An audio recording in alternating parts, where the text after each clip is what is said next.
Hey guys, कैसे हो आप सब। चलो, आज हम आप सबके लिए लाए हैं बेटा नया चैप्टर, नया सब्जेक्ट। ठीक है, जो आपके EIS-SM का सेकंड पार्ट है, दैट इज स्ट्रैटेजिक मैनेजमेंट। ठीक है, EIS हमने कवर ही कर लिए 5 चैप्टर्स जो है हमारे 50 मार्क्स के। ये यहाँ पे आपका 50 मार्क्स कवर है। ठीक है, बाकी का जो अपने पास रिमेनिंग 50 मार्क्स बचा है बेटा, वो है हमारा स्ट्रैटेजिक मैनेजमेंट। ठीक है, तो ये जो EIS है बेटा, ये अपना हर एक चैप्टर जो है इसमें आप ऑन एन एवरेज आप पकड़ के चलो बेटा 10 मार्क्स का वेटेज रखेगा। ठीक है, और यहाँ पे जो अपने पास 8 चैप्टर है, राइट। कौन कौन से 8 चैप्टर है बेटा? Introduction to strategic management, number 2 है dynamics of competitive strategy, third है स्ट्रैटेजिक मैनेजमेंट प्रोसेस, फोर्थ है कॉरपोरेट लेवल स्ट्रैटेजीज, फिफ्थ है बिजनेस लेवल स्ट्रैटेजीज, सिक्स्थ है फंक्शनल लेवल स्ट्रैटेजीज, सेवन है ऑर्गेनाइजेशन स्ट्रैटेजिक लीडरशिप, एंड 8 है बेटा स्ट्रैटेजी इंप्लीमेंटेशन एंड कंट्रोल। ठीक है, तो यहाँ पे अपने पास टोटल जो है बेटा वो 8 चैप्टर्स हैं। फाइन, नाउ अब अपने को ये देखना है कि बेटा ये 8 चैप्टर्स में अपन 50 मार्क्स को कैसे कोप अप करेंगे। ठीक है, तो सबसे पहले आप समझ लो इस सब्जेक्ट को पढ़ने का जो मेन मुद्दा है अपना वो ये है कि अपने को सबसे पहले एग्जाम में पास कैसे होने सब्जेक्ट में। ठीक है, क्योंकि ये सब्जेक्ट ना ही आपको प्रैक्टिस में काम में आने वाला है, ना ही आपको किसी आप जॉब में जाते हो उसमें काम आएगा। बेसिकली ये सब्जेक्ट ही आपको इसलिए दिया गया है so that in your day to day life you can able to take decisions, right. Decision लेने के लिए कौन कौन से फैक्टर्स ज़रूरी होते हैं लाइफ में। ठीक है, तो ये सब्जेक्ट आपको वो बताएगा। ठीक है, now before I am going to start with this subject, let me clear one thing very important, that अगर आपको लगता है या आपको कोई ये कहता है कि ये चैप्टर आप पढ़ के अरबपति बन जाओगे, अमीर बन जाओगे, बिल्कुल नहीं, ऐसा कुछ भी नहीं है बेटा। छोटी सी बुक है, ठीक है, जो आपको बेसिक आइडिया देगी। तो आप बिल्कुल इस इम्प्रेशन में ना रहो कि आप ये सब्जेक्ट पढ़ के अंबानी बनने वाले हो, राइट, या रतन टाटा बनने वाले, ऐसा कुछ नहीं है। ठीक है, बिजनेस करना हमारे खून में होता है और बिजनेस करने के लिए बेटा किसी किताबों की ज़रूरत नहीं पड़ती सबसे पहले तो। ठीक है, बिजनेस आदमी अपने इन्वायरमेंट को देख के समझता है बिजनेस कैसे करना है, क्या करना है। But definitely I do accept it कि ये जो सब्जेक्ट है ना, अगर आप इसको अच्छे से पढ़ लोगे तो ये थोड़ा बहुत आपकी ज़िंदगी में इतना असर ज़रूर डाल देगा कि ऐसे कौन से मोड़ होते हैं जहाँ पे आपको डिसीजन लेना पड़ता है, किस तरीके का डिसीजन लेना पड़ता है, डिसीजन लेने के लिए कौन कौन से फैक्टर्स को कंसीडर करना पड़ता है। तो डेफिनेटली यस, यहाँ पे जो है ये सब्जेक्ट बहुत ही इंपॉर्टेंट रोल प्ले करता है। But don't be under impression that कि आप ये सब्जेक्ट पढ़ने से आप अरबपति, करोड़पति, मिलीनियर्स, बिलीनियर्स जो आप बन सकते हो, तो ऐसा कुछ भी नहीं है।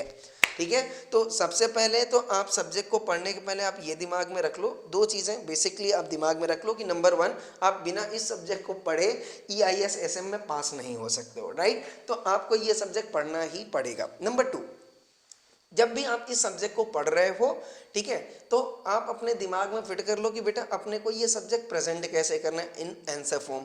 ठीक है, तो इसके टर्मिनोलॉजीज बहुत ज़रूरी है। बहुत सारे ऑथर्स हैं जो अपने अपने सब्जेक्ट में व्यूज़ देते हैं, बट मेरा पर्सनली मानना है बेटा इस सब्जेक्ट में कि आप स्टिक टू द पॉइंट रहो, और वो जो टर्मिनोलॉजीज यहाँ पे जो यूज़ हुई हैं, जो ICI ने अपने मॉड्यूल में दिए हुए हैं, वो आप टर्मिनोलॉजी जो है वो एग्ज़ाम में आप ज़रूर यूज़ करो। ठीक है, तीसरी बात जो आती है that is very very important also, मैंने बताया डिसीजन टर्निंग पॉइंट, राइट। ये आपके ऑर्डिनरी लाइफ में, आप किसी भी फील्ड में रहो बेटा, आप से अगर फार्मर भी हो, CA में नहीं आते हो, तो भी आपको इतना तो आइडिया होना चाहिए कि अपने को किस टाइम पे क्या डिसीजन लेना है, राइट।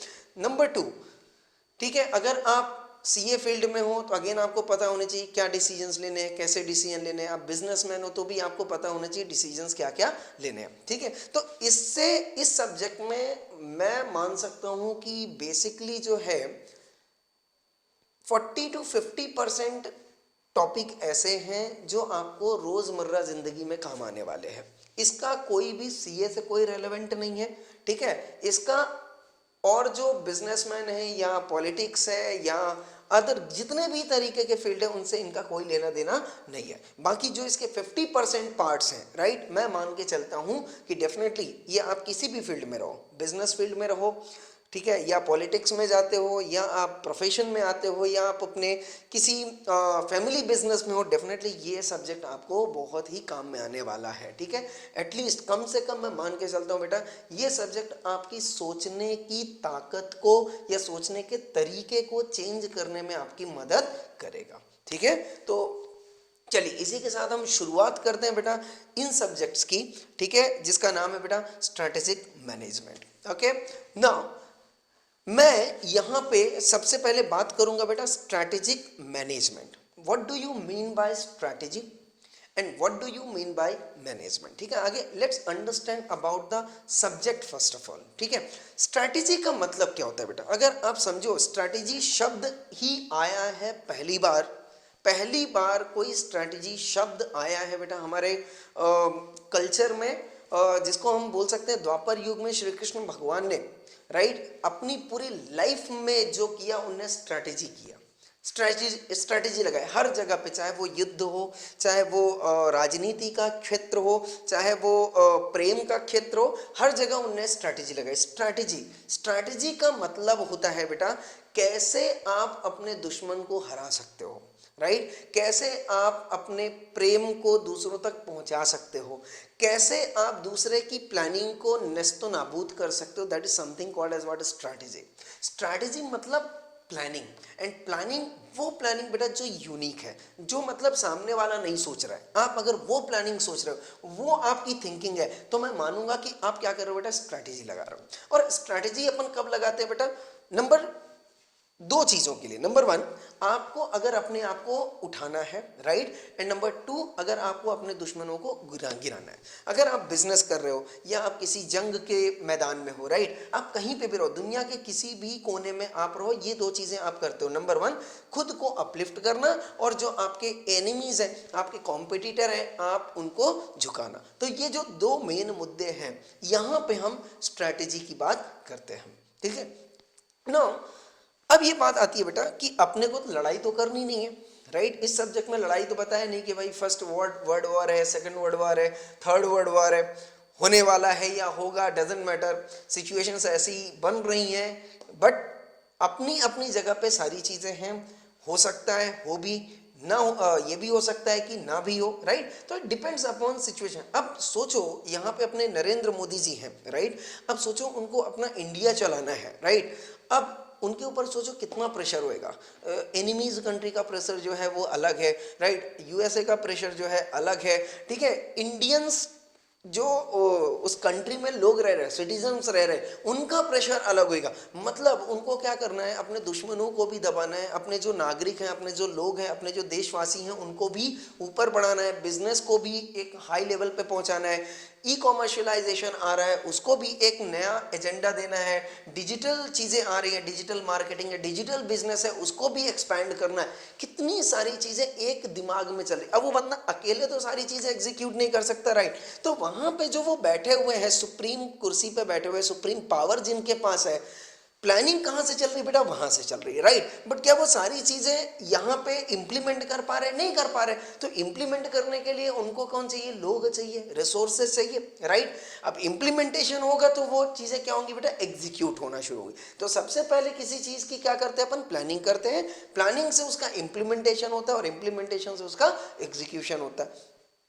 प्लानिंग का मतलब क्या हो गया मतलब, मैंने बताया थिंकिंग। सबसे पहले क्या आएगी बेटा, थिंकिंग, राइट। अब उस थिंकिंग को क्या करो, सिर्फ थिंकिंग ही रहने दूं, नहीं, थिंकिंग को क्या करना है बेटा, अपने को इंप्लीमेंट करना है, लोगों की नजरों में लाना है, दिखाना है कि देखो ये चीजें अब गतिविधियां चालू हो रही है, हम इसको अब स्टैब्लिश कर रहे हैं, मतलब चीजें अब एग्जिस्टेंस में आ जाएंगी। बट क्या वो कार्यरत है, बट क्या वो काम कर रही, नहीं, काम करना क्या हो गया बेटा, एग्जीक्यूशन हो गया। तो सबसे पहले किसी चीज के बारे में सोचना कि भाई देखो, मैंने एग्जांपल बोला कि सपोज मुझे मान लो अपने लिए एक बिजनेस चलाना है, राइट, मुझे से सपोज एजुकेशन का बिजनेस चलाना है, तो सबसे पहले मेरे पास क्या आएगा बेटा, प्लानिंग आएगी कि कैसे चलाना है, कितने रिसोर्सेज लगने वाले हैं, कौन लोग लगने वाले, कितना पैसा लगने वाला है, this something called as what, planning. Planning आप कर लेते हो, देन इम्प्लीमेंटेशन की बात आती है कि हमने जो रिसोर्सेज ला, जाओ अब आप उसको एक्वायर करो, उस रिसोर्सेज को एक्वायर करो या आप उसे मैन्युफैक्चर करो। तो हम उसको क्या करें, एग्जिस्टेंस में ला रहे हैं। जब ये एग्जिस्टेंस में आ गए तो अब लोग चाहिए होंगे उसे ऑपरेट करने के लिए, राइट। तो उसमें इनपुट जाएंगे, उसका प्रोसेस होएगा, आउटपुट निकलेगा, चीजें ऑपरेटिंग कंडीशन में आ जाएंगी। इसको हम बोलते हैं बेटा एग्जीक्यूशन। तो बहुत ही इंपॉर्टेंट है स्ट्रैटेजी से रिलेटेड 3 मुद्दे। Number 1 is called as planning, number 2 is called as implementation and number 3 is called as what, उसका एग्जीक्यूशन। ठीक है। तो जैसे कि हम बात करें बेटा first chapter, that is introduction to our strategic management. ठीक है, तो चलिए आ जाइए हम देखते हैं सबसे पहले इस चैप्टर में अपने को पढ़ना क्या है। ठीक है, देखो यहाँ पे 5 हेडिंग्स आती हैं जो इस चैप्टर में अपने को पढ़ना है। Number 1 is business policy and management, number 2 is strategy, number 3 is strategic management and number 4 is strategic level in organisation and strategic management in non profit organisation. अब मैं यहाँ पे सिंपल सी बात करता हूँ, चलो आ जाओ देखते हैं कि ये बिजनेस का मतलब क्या होता है। What do you mean by business. हमने सबसे पहले बोला स्ट्रैटेजिक मैनेजमेंट, फिर मैं बोल रहा हूँ बेटा बिजनेस, फिर मैं बोल रहा हूँ उसका पॉलिसी, फिर मैं बोल रहा हूँ उसका मैनेजमेंट, फिर मैं बोल रहा हूँ स्ट्रैटेजी, फिर मैं बोल रहा हूँ स्ट्रैटेजी का मैनेजमेंट। कितने तरीके की स्ट्रैटेजीज होती हैं और क्या स्ट्रैटेजीज जो है, जो स्ट्रैटेजिक मैनेजमेंट कॉन्सेप्ट है, क्या वो सिर्फ हम बिजनेस में लगाते हैं या नॉन प्रॉफिट ऑर्गेनाइजेशन में भी लगा सकते हैं। तो पहला जो चैप्टर आता है वो स्ट्रैटेजिक मैनेजमेंट के बारे में आपको बताता है कि एक्चुअल में ये स्ट्रैटेजिक मैनेजमेंट है क्या कॉन्सेप्ट। तो देखो अपने को कितनी चीज़ें समझनी पड़ेगी बेटा। सबसे पहले समझना पड़ेगा स्ट्रैटेजी क्या है, दूसरा समझना पड़ेगा उसका मैनेजमेंट क्या होता है, तीसरा समझना पड़ेगा अपने को बिजनेस क्या होता है, फोर्थ समझना पड़ेगा पॉलिसी क्या होती है, फिफ्थ समझना पड़ेगा स्ट्रैटेजिक मैनेजमेंट क्या है, सिक्स्थ समझना पड़ेगा स्ट्रैटेजिक लेवल क्या है, सेवंथ समझना पड़ेगा क्या ये स्ट्रैटेजी जो है सिर्फ बिजनेस में लगती है, बिजनेस के अलावा भी अपन लगा सकते हैं। ठीक है, तो सबसे पहले मैं आऊंगा बेटा ये समझाने के लिए कि अपना ये जो है बिजनेस, बिजनेस का मतलब क्या होता है। क्योंकि मैंने अपना जो सब्जेक्ट हमने जो डिजाइन किया हुआ है वो किसी वॉर से तो रिलेटेड नहीं किया कि चलो यार अपने को जवान भेजना है, लड़ाई करना है, बट डेफिनेटली वहां पे भी अपने को क्या चाहिए बेटा, स्ट्रैटेजी, राइट।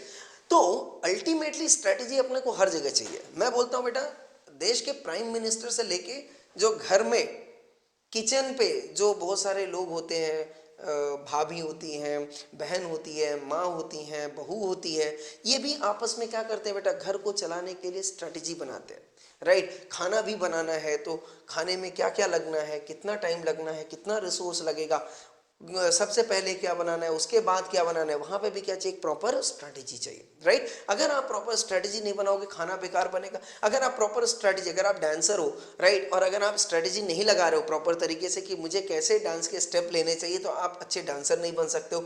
गाना गाने के लिए भी स्ट्रैटेजी की जरूरत पड़े, सिंगर बनना है तो भी स्ट्रैटेजी चाहिए, बिजनेसमैन बनना है तो भी स्ट्रैटेजी चाहिए, आर्मी सोल्जर बनना है तो भी स्ट्रैटेजी चाहिए, नेवी मैन बनना है तो भी स्ट्रैटेजी चाहिए, पॉलिटिशियन बनना है तो भी स्ट्रैटेजी चाहिए, स्टूडेंट बनना है तो भी स्ट्रैटेजी चाहिए, एंड प्रोफेसर बनना है तो भी स्ट्रैटेजी चाहिए। मतलब मैं ये बोल सकता हूँ बेटा मुद्दे मुद्दे जर्रे जर्रे हर जगह पे आप जो भी काम करते हो क्या करते हो बेटा, स्ट्रैटेजी, राइट। आप बहुत सिंपल सी लैंग्वेज में बोलूं, अगर आपको एक जगह से दूसरी जगह पे जाना है तो वहां पे भी आप स्ट्रैटेजी लगाते हो कि यार कौन सा रास्ता इख्तियार करना है कि जिसमें अपन जल्दी पहुंच जाए, कौन सा साधन इस्तेमाल करना है जिसपे अपन जल्दी से डेस्टिनेशन में पहुंच जाए, कौन सी चीजें अपन ऐसे यूज करें कि जो कम से कम कॉस्ट में मुझे वहां तक पहुंचा दे, राइट। अब आप देखो ट्रेवल करते हो तो आपको कन्वीनियंस चाहिए, कॉस्ट बचाना है, कॉस्ट बचाना है तो आप ट्रेन में जाओ, कन्वीनियंस चाहिए तो आपकी खुद की गाड़ी होनी चाहिए, गाड़ी भी होनी चाहिए तो भाई अपने पास कितना पैसा है, कितना बजट, किसके हिसाब से कौन सी गाड़ी चाहिए, ये सब जो आपके दिमाग में थिंकिंग है ना बेटा, all are called as what, strategy. Some kind of planning is there, right. But अब मैं अगर सब्जेक्ट पॉइंट ऑफ व्यू बात करूं स्ट्रैटेजी, तो every planning can not be called as what, strategy. हर एक प्लानिंग को आप स्टडी, जो सबको ही सोच रहा है वही आप सोच रहे हो, आप सिंपली दूसरों को कॉपी कर रहे हो, तो it is not a strategy, you just copying others, right. तो it is not called as strategy. तो every planning can not be called as strategy in itself, right. तो अब मैं बात करता हूं कि जो स्ट्रैटेजी लगनी है बेटा वो कहां पे लगेगी, किस जगह पे लगती।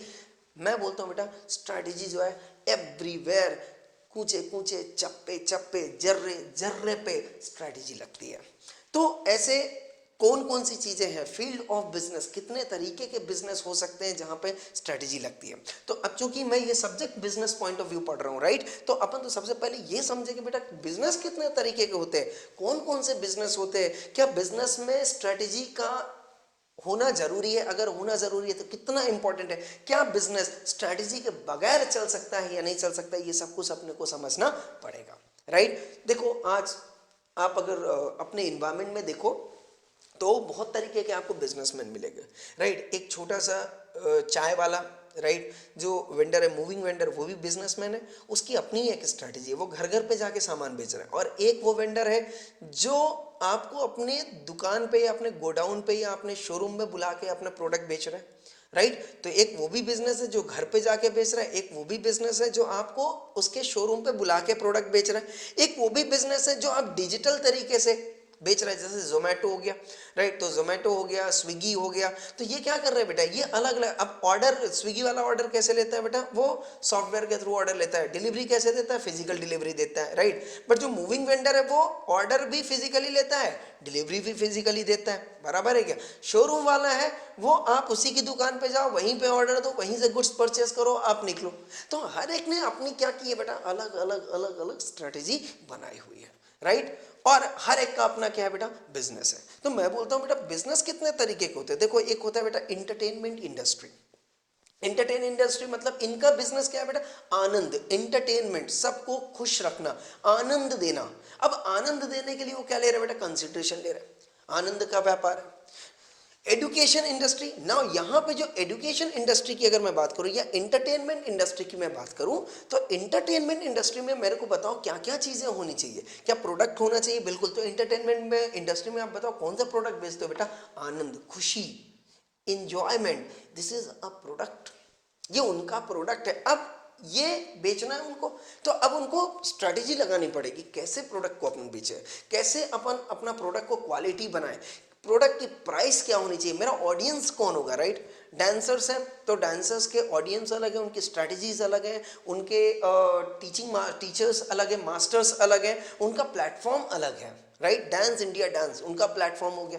बट अगर वही सिंगर है तो सारे गामा पा, उनका प्लेटफॉर्म अलग है, उनकी ऑडियंसेस अलग है। वो ऑडियंस आएंगे जिनको गाना सुनना पसंद है, बट डांस वाले केस में वो ऑडियंस जाएंगे जिनको डांस देखना पसंद है, नृत्य कला पसंद है। तो हर एक ने अपने अपना क्या बनाया हुआ है बेटा, फील्ड बनाया हुआ है, एरिया बनाया है, ऑडियंस बनाए हुए हैं, प्रोडक्ट बनाया हुआ है, जजेस बनाए हुए हैं, प्लेटफॉर्म बनाए हुए हैं। सेम वे एजुकेशन, एजुकेशन में भी वही है, प्रोडक्ट। इस केस में बताओ एजुकेशन इंडस्ट्री के केस में प्रोडक्ट क्या है बेटा, प्रोडक्ट है अपना नॉलेज, राइट। अब अपन अपने नॉलेज को कितना बेहतर तरीके से प्रेजेंट करते हैं, कितना बेहतर तरीके से ऑडियंस उस नॉलेज को समझ सकता है, क्या वो नॉलेज उसके बेनिफिट में है। अब बेनिफिट में है तो आपको उस नॉलेज की वैल्यू कितनी रखी, ये सब कुछ आपको सोचना पड़ेगा before you enter into the education field.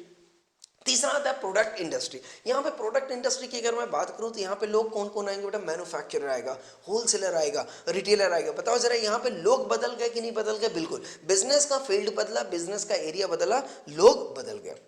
Service industry, service industry में transportation services, right, marketing service, designing services, okay, testing services, ऐसी सर्विसेज जो आप दे रहे हो, R&D service, research and development services. हाँ, बहुत तरीके की सर्विसेज लोगों को, यहाँ पे कोई प्रोडक्ट की बात नहीं करते, यहाँ पे एक्चुअल में आप जो बिजनेस दे रहे हो ना बेटा, वो सेवा का दे रहे हो, आप सेवा भाव से। हाँ, डेफिनेटली आप उसके लिए पैसा चार्ज कर रहे हो, बट यहाँ पे जो आप दे रहे हो सामने वाले को, वो आप अपनी सेवा दे रहे हो। क्या मैं सही बोल रहा हूँ, बिल्कुल। ओके, अब यहाँ पे तो ये जो मैंने आपको बिजनेस बताया बेटा, ये कुछ अच्छे बिजनेसेस हैं, गुड बिजनेसेस हैं। इन बिजनेस की इज्जत है मार्केट में, लोग इसकी रिस्पेक्ट करते हो। अगर आप एंटरटेनमेंट इंडस्ट्री में हो, अलग रिस्पेक्ट है आपका, एजुकेशन इंडस्ट्री में है, लोग अलग रिस्पेक्ट करते हैं। प्रोडक्ट इंडस्ट्री में यहाँ पे थोड़ा सा रिस्पेक्ट कम होता है, बट मनी जो है वो ज़्यादा होता है। सर्विस इंडस्ट्री में भी अगर आप जाओगे तो depends upon your nature and type of service, you will get different kinds of respect from different persons, okay. इसके बाद आता है मेडिकल। मेडिकल की देखो डॉक्टर्स की कितनी इज्जत है, राइट। अब डॉक्टर्स के लिए जो उनका प्रोडक्ट है, क्या है उनका प्रोडक्ट, प्रोडक्ट भी है, इवन सर्विस भी है। तो मेडिकल की जो पढ़ाई कर रहे हैं, राइट, क्वालिफिकेशन। अब बताओ जो डॉक्टर्स के कॉलेजेस है और जो CA के कॉलेजेस, क्या वो अलग अलग हैं, बिल्कुल। तो हर एक ने अपनी क्या बनानी है बेटा, स्ट्रैटेजी। हर एक की अपनी जो थिंकिंग कैपेबिलिटी है वो अलग है, राइट। उनका जो स्ट्रेस है वो अलग है, उनकी अंडरस्टैंडिंग, उनका इंटरेस्ट जो है अलग है। तो इन फैक्टर्स को कंसीडर करके आपको क्या बनाना पड़ेगा, अपना स्ट्रेटजी बनाना पड़ेगा। अब देखो योगा एंड जिम इंडस्ट्री की बात करूं, अब अगर योगा एंड जिम इंडस्ट्री की बात करो तो यहाँ पे अल्टीमेटली मैं बात करता हूँ बेटा हेल्थ, राइट। वो जो आपको सारी सर्विसेज दे रहे हैं वो किससे रिलेटेड दे रहे हैं, हेल्थ। तो अब उनके प्रोडक्ट अलग होंगे, उनकी एक्टिविटी अलग होंगी, उनके प्लेटफॉर्म्स अलग होंगे।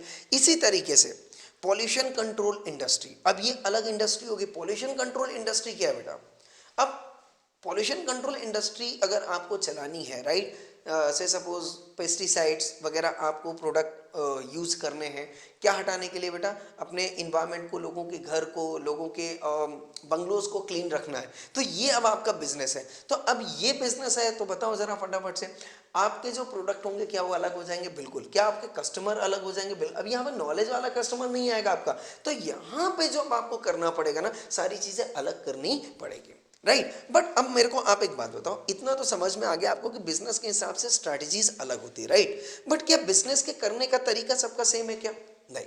बिजनेस के करने का तरीका जो है सबका अलग अलग है। अब मैं अगर बात करता हूं इंटरटेनमेंट इंडस्ट्री का, तो इंटरटेनमेंट इंडस्ट्री जिस तरीके से चलती है, क्या उसी तरीके से एजुकेशन इंडस्ट्री चलती है, नहीं। क्या उसी तरीके से प्रोडक्ट इंडस्ट्री चलेगी, नहीं। क्या सर्विस, नहीं। मेडिकल, नहीं। योगा, नहीं। जिम, नहीं। पॉल्यूशन कंट्रोल, नहीं। हर एक का काम करने का तरीका आई एम डैम श्योर बहुत ही अलग है, राइट। तो अब आप एक बात बताओ, आपको किसी भी इंडस्ट्री में जाना है, राइट, तो आपको उसका पैटर्न समझना पड़ेगा कि नहीं समझना पड़ेगा, बिल्कुल। अब अगर मैं बात करता हूँ बेटा, यहाँ पे देखो ट्रांसपोर्टेशन इंडस्ट्री, ट्रांसपोर्टेशन इंडस्ट्री के लिए बताओ आपको क्या चाहिए होगा बेटा, कैरियर्स चाहिए होंगे, कन्वेंस चाहिए होंगे। बट क्या एंटरटेनमेंट चलाने के लिए आपको कन्वेंस चाहिए, नहीं। उस केस में ये प्रायोरिटी पे नहीं आएगा, प्राइमरी पे नहीं आएगा, ये सेकेंडरी पे आ जाएगा। एजुकेशन के लिए आपको ट्रक जरूरी है क्या, नहीं जरूरी है। तो भाई आपका इन्वेस्टमेंट किधर होना है आपको पता होना चाहिए, राइट। कितना इन्वेस्ट करना है आपको पता होना चाहिए, कहां पे इन्वेस्ट करना है आपको पता होना चाहिए। फैशन इंडस्ट्री ये एक अपने आप में अलग इंडस्ट्री है। अब बताओ यहाँ पे परफॉर्मर भी बड़ा अलग तरीके का होगा, राइट। ऐसे किसी राह चलते आदमी को आप नहीं उठा सकते हो, राइट। अब यहाँ पे जो परफॉर्मर है ना, खुद सोचो जरा।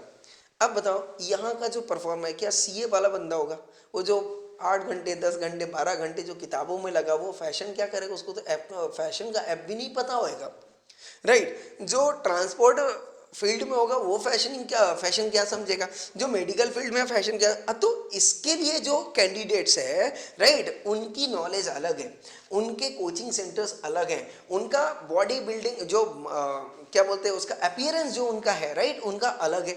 तो इनकी सोच ही क्या होगी साहब, अलग होगी। इनका जो बिजनेस है वो क्या है बेटा, शो ऑफ। इनको क्या करना है, चीजें एक्सपोज में लानी है, सारी चीजों को क्या दिखाना है, एक्सपोज करना है, राइट। उनके आर्ट्स को एक्सपोज करना है, जो नए नए प्रोडक्ट ला रहे हैं उनको मार्केट में लाने का जो तरीका है वो क्या कहलाता है बेटा, फैशन इंडस्ट्री। नए नए डिजाइन्स, नए नए कॉस्ट्यूम्स, नए नए तरीके के जो चीजें हैं, जो प्रिवेलिंग चीजों पे लानी है, जो प्रिवेल करवाना है मार्केट में, उसको हम बोलते हैं बेटा फैशन इंडस्ट्री। नाउ एक ये जो है प्रोस्टिट्यूशन इंडस्ट्री, अगर मैं अब इस इंडस्ट्री की बात करूं, राइट, तो बाकी जो ये मैं 9 इंडस्ट्री आपको बताया, तो डेफिनेटली ये भी इंडस्ट्री तो है, ये भी तो चल ही रहा है। बट आप सोचो ये जो प्रोस्टिट्यूशन इंडस्ट्री है और बाकी की जो 9 इंडस्ट्री है, क्या इनको करने का तरीका सेम है, नहीं। करने का तरीका सेम नहीं है। इसका नेचर जो है ये क्या है साहब, लीगल है। बाकी का जो इसका नेचर है ये इलीगल नेचर है। It is not allowed, it is not expected in the society as well, but फिर भी ये प्रिवेल हो रही है। तो इनके काम करने का तरीका बाकियों के काम करने के तरीके से बहुत ही अलग हो जाएगा, बहुत ही अलग हो जाएगा, राइट। अब timing is also very important बाकी सारे केस में, राइट। प्रोडक्ट अलग है यहाँ पे, राइट। सर्विसेज यहाँ पे अलग है, राइट। यहाँ पे ऑडियंस अलग होंगे। अब बाकी के जो चीज में है, अब वो प्रोहिबिटेड नहीं है, बट ये प्रोहिबिटेड है, बट फिर भी करना है, इसको यहाँ पे चलाना है। मैं क्वेश्चन ऐसा पूछता हूँ, राइट, कि अगर ऐसी इंडस्ट्री होनी चाहिए तो अगर है तो क्वेश्चन ये है मेरा, क्या ऐसी इंडस्ट्रीज एग्जिस्ट करनी चाहिए या नहीं करनी चाहिए। अब आप सोचोगे, बोलोगे सर क्या बात कर रहे हैं आप, ऐसी चीज़ें आप किताब में पढ़ा रहे हैं। क्यों मैं पढ़ा रहा हूँ बेटा? क्योंकि ये अपने इन्वायरमेंट में है। And being a citizen of India we must understand कि अपने नेशन के लिए कौन सी चीज़ें इंपॉर्टेंट है, कौन सी चीज़ें इंपॉर्टेंट नहीं है। तो अगर आप आज एक अपने आप को देश का नागरिक बोलते हो, तब आपको लगता है कि सर ये चीज़ें सही हैं, नहीं है, गलत है। बट अगर आप सोचो, कल को आप मिनिस्टर बनते हो, कल को आप प्राइम मिनिस्टर बनते हो, आपको पूरा देश चलाना है, आपको पूरी पॉपुलेशन को कंट्रोल करना है, तब ये निर्णय लेना बहुत ज़रूरी हो जाएगा आपके लिए कि ऐसी चीज़ें मार्केट में आनी चाहिए, नहीं आनी चाहिए। अगर नहीं आनी चाहिए तो फिर भी क्या इसका एग्जिस्टेंस ज़रूरी है? आपको लोगों के नेचर को देख के, लोगों की सोच को देख के आपकी थिंकिंग रखनी पड़ेगी, ना कि आपको क्या पसंद है, आपको क्या नहीं पसंद है, ये मैटर नहीं करता है। जब आप एक बड़े समाज को, एक बड़े कम्युनिटी को, बड़े ग्रुप को आप साथ में लेके चलते हो, तो डेफिनेटली यहाँ पे मैं यही समझाने की आपको कोशिश कर रहा हूँ कि सर आपको लगा होगा on the very first instance sir ने क्या बोल रहे हैं, सर क्या पढ़ा है, बट एक मैं बड़े लेवल पे सोच रहा हूँ, राइट। एक मैं एज अ प्राइम मिनिस्टर, अगर सोचो प्राइम मिनिस्टर अगर 1 मिनट के लिए चाह ले तो ये इंडस्ट्री इंडिया से नामो निशान खत्म हो जाए, बट इसका इम्पैक्ट क्या होगा, इसके कॉन्सिक्वेंसेस क्या होंगे, ये आज आपको सोचना पड़ेगा। So before taking any decision, before taking any substantial decision, you must think for pros and cons of the decisions you are taking, right. तो ये एग्जाम्पल देने का मेरा पर्पस ये था कि जब ये एग्जाम्पल आपके सामने आए तो आपकी जो सोच थी वो तुरंत चेंज हो गई कि सर ये कैसी बातें कर रहे हैं। नाउ इसी को हम बोलते हैं बिजनेस। जब भी कोई नया मुद्दा आपके सामने आएगा, सबसे पहले यही देखा जाएगा कि आप उस मुद्दे को लेकर रिएक्ट कैसे करते हो, right. Being a public officer आपको बेटा सही चीज़ों को भी कंसिडर करना पड़ेगा, गलत चीज़ों को भी कंसिडर करना पड़ेगा। It is your mentality, it is your thinking, it is your behaviour, it is your attitude, it is your scepticism through which you can take decision and get rid of it. तो ये सारी चीज़ें बहुत ही important है। Okay, political industry definitely अलग है। News industry ये अपना इसका प्रोडक्ट है, जहाँ पे हम सेल करते हैं बेटा इंफॉर्मेशन। आर्ट इंडस्ट्री, यहाँ पे एक आर्ट इंडस्ट्री की अगर मैं बात करूँ तो कला का प्रदर्शन करना, डांसर्स, सिंगर्स, राइट, अलग अलग तरीके की हमारे देश में कलाएं हैं। अब उस कला को आप कैसे सेल करते हो मार्केट में, अगर आप इस इंडस्ट्री में जाना चाहते हो तो डेफिनेटली इन चीज़ों का नॉलेज, इन चीज़ों के बारे में जो रिसोर्सेज लगने वाले, इन चीज़ों के बारे में जो इंटेलेक्चुअल्स चाहिए वो आपको कलेक्ट करना पड़ेगा। Religious industry, charitable industry, smuggling industry. अब अगेन सोचो, मैं यहाँ पे स्मगलिंग इंडस्ट्री की अगर मैं बात करूँ, राइट, तो स्मगलिंग इंडस्ट्री में अगर मैं बात करता हूँ तो आप फिर अगेन सोचो क्या इस इंडस्ट्री को चलाना चाहिए या नहीं चलाना चाहिए। नहीं चलाना चाहिए, कोई बात नहीं, इसके कॉन्सिक्वेंसेस क्या होंगे आपके तो दिमाग में भी, मेरे भी दिमाग में नहीं, क्योंकि मैंने कभी स्मगलिंग नहीं की। अरे ये बात समझ। बट अगर आप खुद सोचो, अगर देश की सरकार चाहे, अगर पूरे विश्व की सरकार चाहे, तो ऐसे बिजनेस जो अगेंस्ट द लॉ है उनको 2 मिनट में बंद किया जा सकता है डेफिनेटली, क्योंकि जो उस लेवल पे बैठा है उसको सब कुछ पता होता है कि कौन सी चीज़ कहाँ से ऑपरेट हो रही है। बट उनके जो डिसीजंस हैं, उनकी जो सोच है, उनकी जो थिंकिंग है, वो हमेशा ये सोचते हैं अगर ये है तो क्या होगा और अगर ये नहीं है तो क्या होगा, राइट। तो उनको बहुत सारी चीज़ें कंसिडर करना है। अपने एक बेस्ट एग्जांपल मैं देता हूँ, जैसे सिगरेट या टोबैको बेस्ड इंडस्ट्रीज जो हैं, सबको पता है कि it is very much harmful to the health, right. But अब सरकार को क्या अपना देश भी चलाना है। अब देश चलाना है तो मेरे को आप बताओ, सबसे ज़्यादा रेवेन्यू, सबसे ज़्यादा टैक्स कलेक्शन किससे आता है? सिगरेट से आता है, टोबैको बेस्ड प्रोडक्ट से आता है। बट अगर उनने वो बंद कर दिया तो इतना जो इनकम आ रहा है जिसकी वजह से बाकी सारी अच्छी चीज़ें चल रही है, क्या वो भी बंद हो जाएगा बेटा? यस।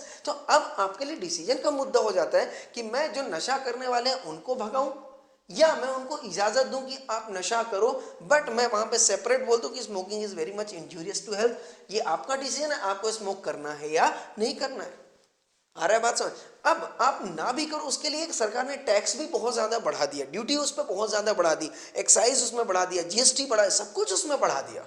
तो ये भी एक कंट्रोल करने का तरीका है, बट वो पूरी तरीके से उसको प्रोहिबिट भी नहीं कर। This is also type of decision. वो चाहते तो बंद कर सकते थे कि नहीं भाई इंडस्ट्री ही नहीं चाहिए, बट इंडस्ट्री चाहिए। क्यों? क्योंकि इनकम आ रहा है। बहुत सारा इनकम आ रहा है, तो अब इसको कंट्रोल कैसे किया जाए, लोगों में अवेयरनेस कैसे फैलाया जाए, सारी चीजें बताना। तो इस तरीके से जो डिसीजंस लिए जाएंगे बेटा, इसे सिर्फ डिसीजन नहीं बोलते हैं, हम बोलते हैं बेटे इसे स्ट्रैटेजिक डिसीजन। मतलब आप उसके सारे प्रॉस को, सारे कॉन्स को, उसके सारे मेरिट्स को, डीमेरिट्स को, पॉजिटिविटी को, निगेटिविटी को आप कंसीडर करके आप decision low.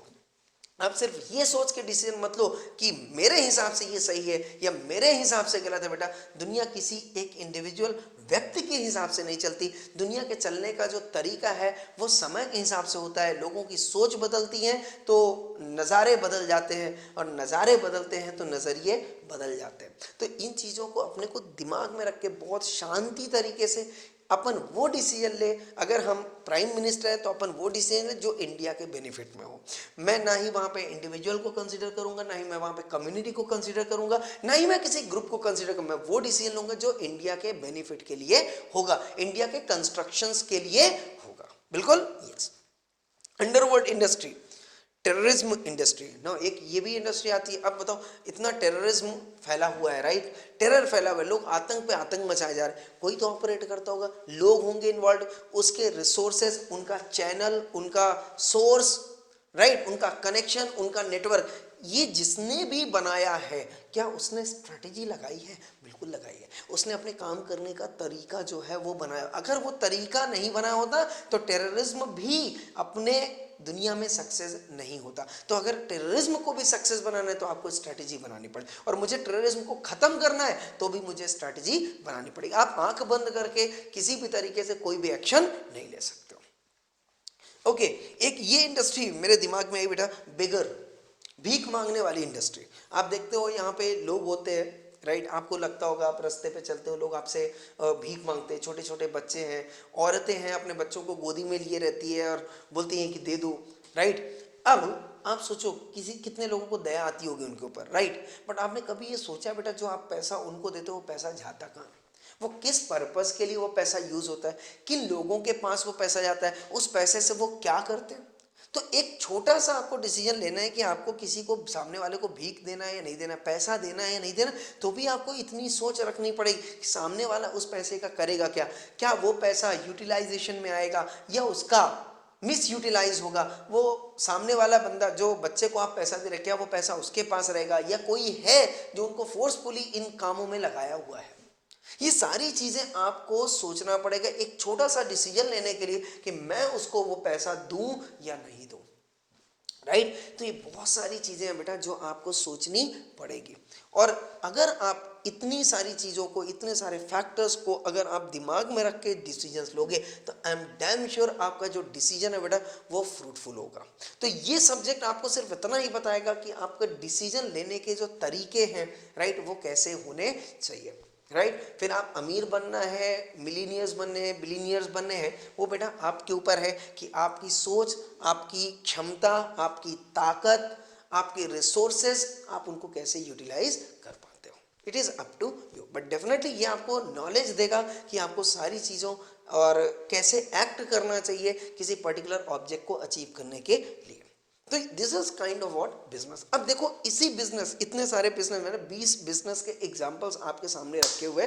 These are the different categories, different field of business जहां पे चीजें ऑपरेट हो। और अल्टीमेटली आप बताओ इन बिजनेस के ऑब्जेक्ट क्या है बेटा? Earning profit, earning name, goodwill, fame, यही है। बिल्कुल, दो ऑब्जेक्ट के बेस, जो बिजनेस के ऑब्जेक्ट होते हैं बेसिकली दो ऑब्जेक्ट होते हैं। नंबर वन, एक तो आप पैसा कमाओ और दूसरा आप नाम कमाओ। तीसरा मेरे हिसाब से नहीं लगता है कि बिजनेस का कोई भी ऑब्जेक्टिव होता है। मेन ऑब्जेक्टिव दो है, उसके अलावा फिर आप बहुत सारे ऑब्जेक्टिव जोड़ सकते हो। बट अल्टीमेटली आप बिजनेस, अगर आपसे कोई पूछे कि आप बिजनेस क्यों कर रहे हो भाई, तो आप एक ही चीज बोलोगे, या तो मैं पैसे कमाने के लिए बिजनेस कर रहा हूं या तो मैं नाम कमाने के लिए बिजनेस कर रहा हूं, राइट।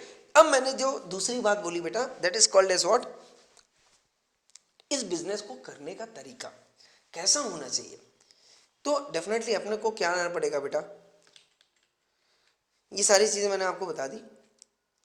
नाउ अब अगर आपको ये सारी चीजें करनी है ना तो राइट, आपको समझना पड़ेगा कि बिजनेस का मतलब क्या होता है। ओके, नाउ बिजनेस की अगर मैं बात करूं, आप देखो यहाँ पे बहुत तरीके के बिजनेस है, राइट। अगर मैं अब बड़े बड़े बिजनेसमैन की बात करता हूँ तो यहाँ पे प्रोडक्ट की अगर आप देखो तो फोर व्हीलर्स में फेरारी। अब फेरारी को लाने वाला कौन था बेटा? एनजो फेरारी। अब सोचो किस समय किस जमाने कैसे लाया होगा, उस समय उसका स्टेटस क्या रहा होगा, उस समय उसकी नेटवर्थ क्या रही, उस समय उसका कैपिटल क्या रहा होगा, और आज जो फेरारी का जो स्टेटस है इंटरनेशनल मार्केट में वो क्या है।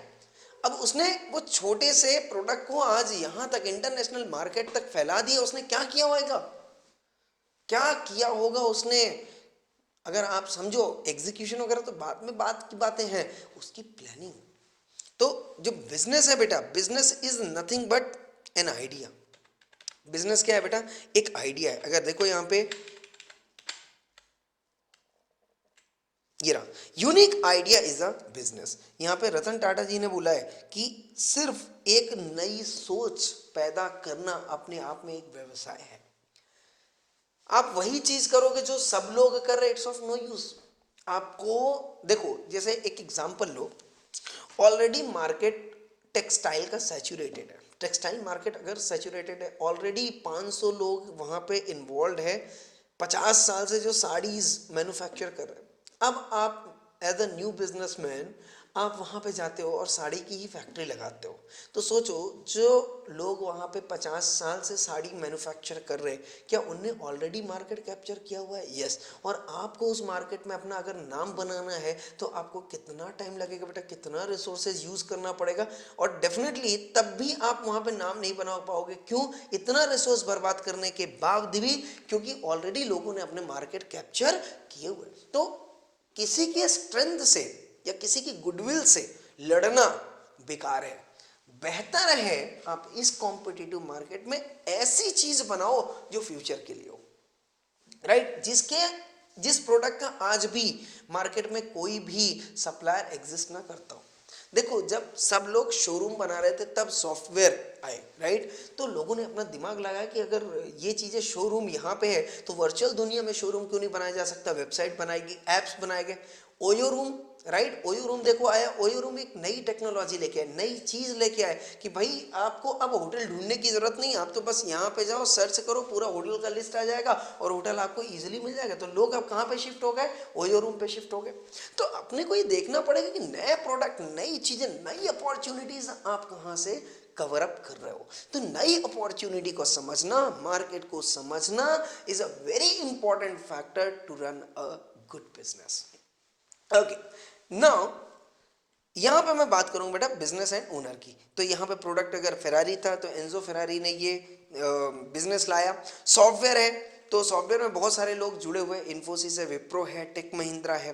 ओके, अगर प्रोडक्ट ये पैराशूट वगैरह ऑयल है तो यहाँ पे मैरिको कंपनी ने इस प्रोडक्ट को लाया। तो जब भी इन कंपनीज ने ये सारे प्रोडक्ट्स लाए बेटा, तो शुरू में इनने डेफिनेटली कहीं ना कहीं छोटी चीज़ों से स्टार्ट किया होगा, और अब इनकी वो प्लानिंग ही थी, वो यूनिक आइडियाज ही थे, थिंकिंग थी, स्ट्रैटेजी थी, जो एक छोटे से व्यक्ति को इतना बड़ा spectrum financial, in terms of financial provide कर दिया। तो अब यहाँ पे स्टॉक मार्केट है, इंडियन ऑयल है, स्टील है। तो अब बताओ, आप एक देखते होगे तो रिटेलर भी स्टील बेच रहा है और यहाँ पे रतन टाटा भी स्टील बेच रहा है, हाँ, बट उनके बेचने और रतन टाटा जी के स्टील बेचने में कितना फर्क है? बहुत फर्क है सर, राइट? तो ये अपने को आइडिया लगाना पड़ेगा कि भाई अपन एक छोटे से लेवल पे बड़े लेवल तक कैसे जा सकते हैं ना। यहाँ पे देखो बहुत सारे लोग हैं जो बिजनेस टाइकून्स इन इंडिया, और सिर्फ एक ही चीज के माध्यम से बने, उनकी थिंकिंग, राइट? अब ये सब्जेक्ट आपको थिंकिंग को तो नहीं दे सकता, that's what I am telling you, right? कि ये सब्जेक्ट आपको एक अंडरस्टैंडिंग दे सकते कि हाँ भाई ये चीज करनी है, बट प्लानिंग कैसे करना है, it comes only out of your experience, not from this book. ठीक है? तो ये बिल्कुल भी आप गलती में मत रहना, मैं आपको बार बार बोल रहा हूं बेटा, ये सब्जेक्ट जो है ये आपका एक ही ऑब्जेक्ट है अभी यहाँ पे कि आपको इस सब्जेक्ट पर पास होना है। एंड नंबर 2, ये डेफिनेटली सब्जेक्ट आपको ऐसी कुछ चीजें देगा जो आपकी मानसिकता को, जो आपकी थिंकिंग कैपेबिलिटी को, जो आपकी डिसीजन मेकिंग कैपेबिलिटी को चेंज करने की ताकत रखता है। बट डेफिनेटली जो अर्निंग वाला स्टेटस है, जो एक गुड बिजनेसमैन बनना है, जो एक सक्सेसफुल बिजनेस बनना है, राइट, वो कहा जाता है आदमी के खून में होता है, राइट? और वो अगर खून में है तो आप बिजनेस कर लोगे। इस सब्जेक्ट को पढ़ना या नहीं पढ़ना कोई मत मायने नहीं रखता, क्योंकि एक अच्छा बिजनेसमैन किताबों से नहीं सीखता है बल्कि इन्वायरमेंट से सीखता है। ठीक है।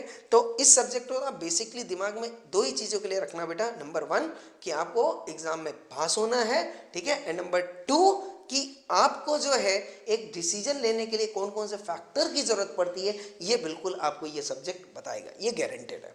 मैं ये आपको बार बार इसलिए बात बोल रहा हूँ बेटा, क्योंकि क्या होता है स्टूडेंट्स को लगता है कि अरे यार इस पे तो अपने को ना एकदम ऐसा कुछ तो भी एकदम ऐसा खतरनाक वाला स्ट्रेटजी चाहिए था। तो बेटा मैं बता रहा हूँ, मैं आपको स्ट्रेटजीज तो बहुत सारी दे दूँ, बट ये 50 मार्क का सब्जेक्ट है, और अगर आप सारा टाइम इसी स्ट्रेटजी में लगा दोगे तो आप लिखोगे कब, टर्मिनोलॉजी कब रटोगे, राइट। तो इन चीज़ों का कोई मतलब नहीं है। एक बेसिक एग्जाम्पल के तौर पे आपको टर्मिनोलॉजी समझनी एज एंड व्हेन रिक्वायर्ड। मैं डेफिनेटली आपको स्ट्रेटजीज के एग्जाम्पल भी देते जाऊंगा जहां जहां पे चीज़ें लग रही हैं, बट मोटा मोटी आपको यही समझना बेटा कि आपको stick to the concept, stick to the terminology रहना है, ठीक है। मेरा पढ़ाने का जो तरीका है बेटा वो शब्दों के साथ है, ना कि स्ट्रैटेजीज के साथ। दुनिया में इतनी सारी स्ट्रैटेजीज मैं बताने बैठूंगा बेटा तो आई थिंक जो बाकी के जो 7-8 सब्जेक्ट हैं आपके, राइट, वो कम पड़ जाएंगे, स्ट्रैटेजीज में ही आप खो जाओगे बेटा। तो कहानी में अपने को नहीं खोना है, अपने को रियलिटी में रहना है, अपने को सब्जेक्ट पे रहना है, अपने को टर्मिनोलॉजी पे रहना है, और अपने को वर्ड्स पे रहना है, right, so that we can able to reproduce those terminologies in the exam so that we can get a good marks in this subject. Clear? Okay.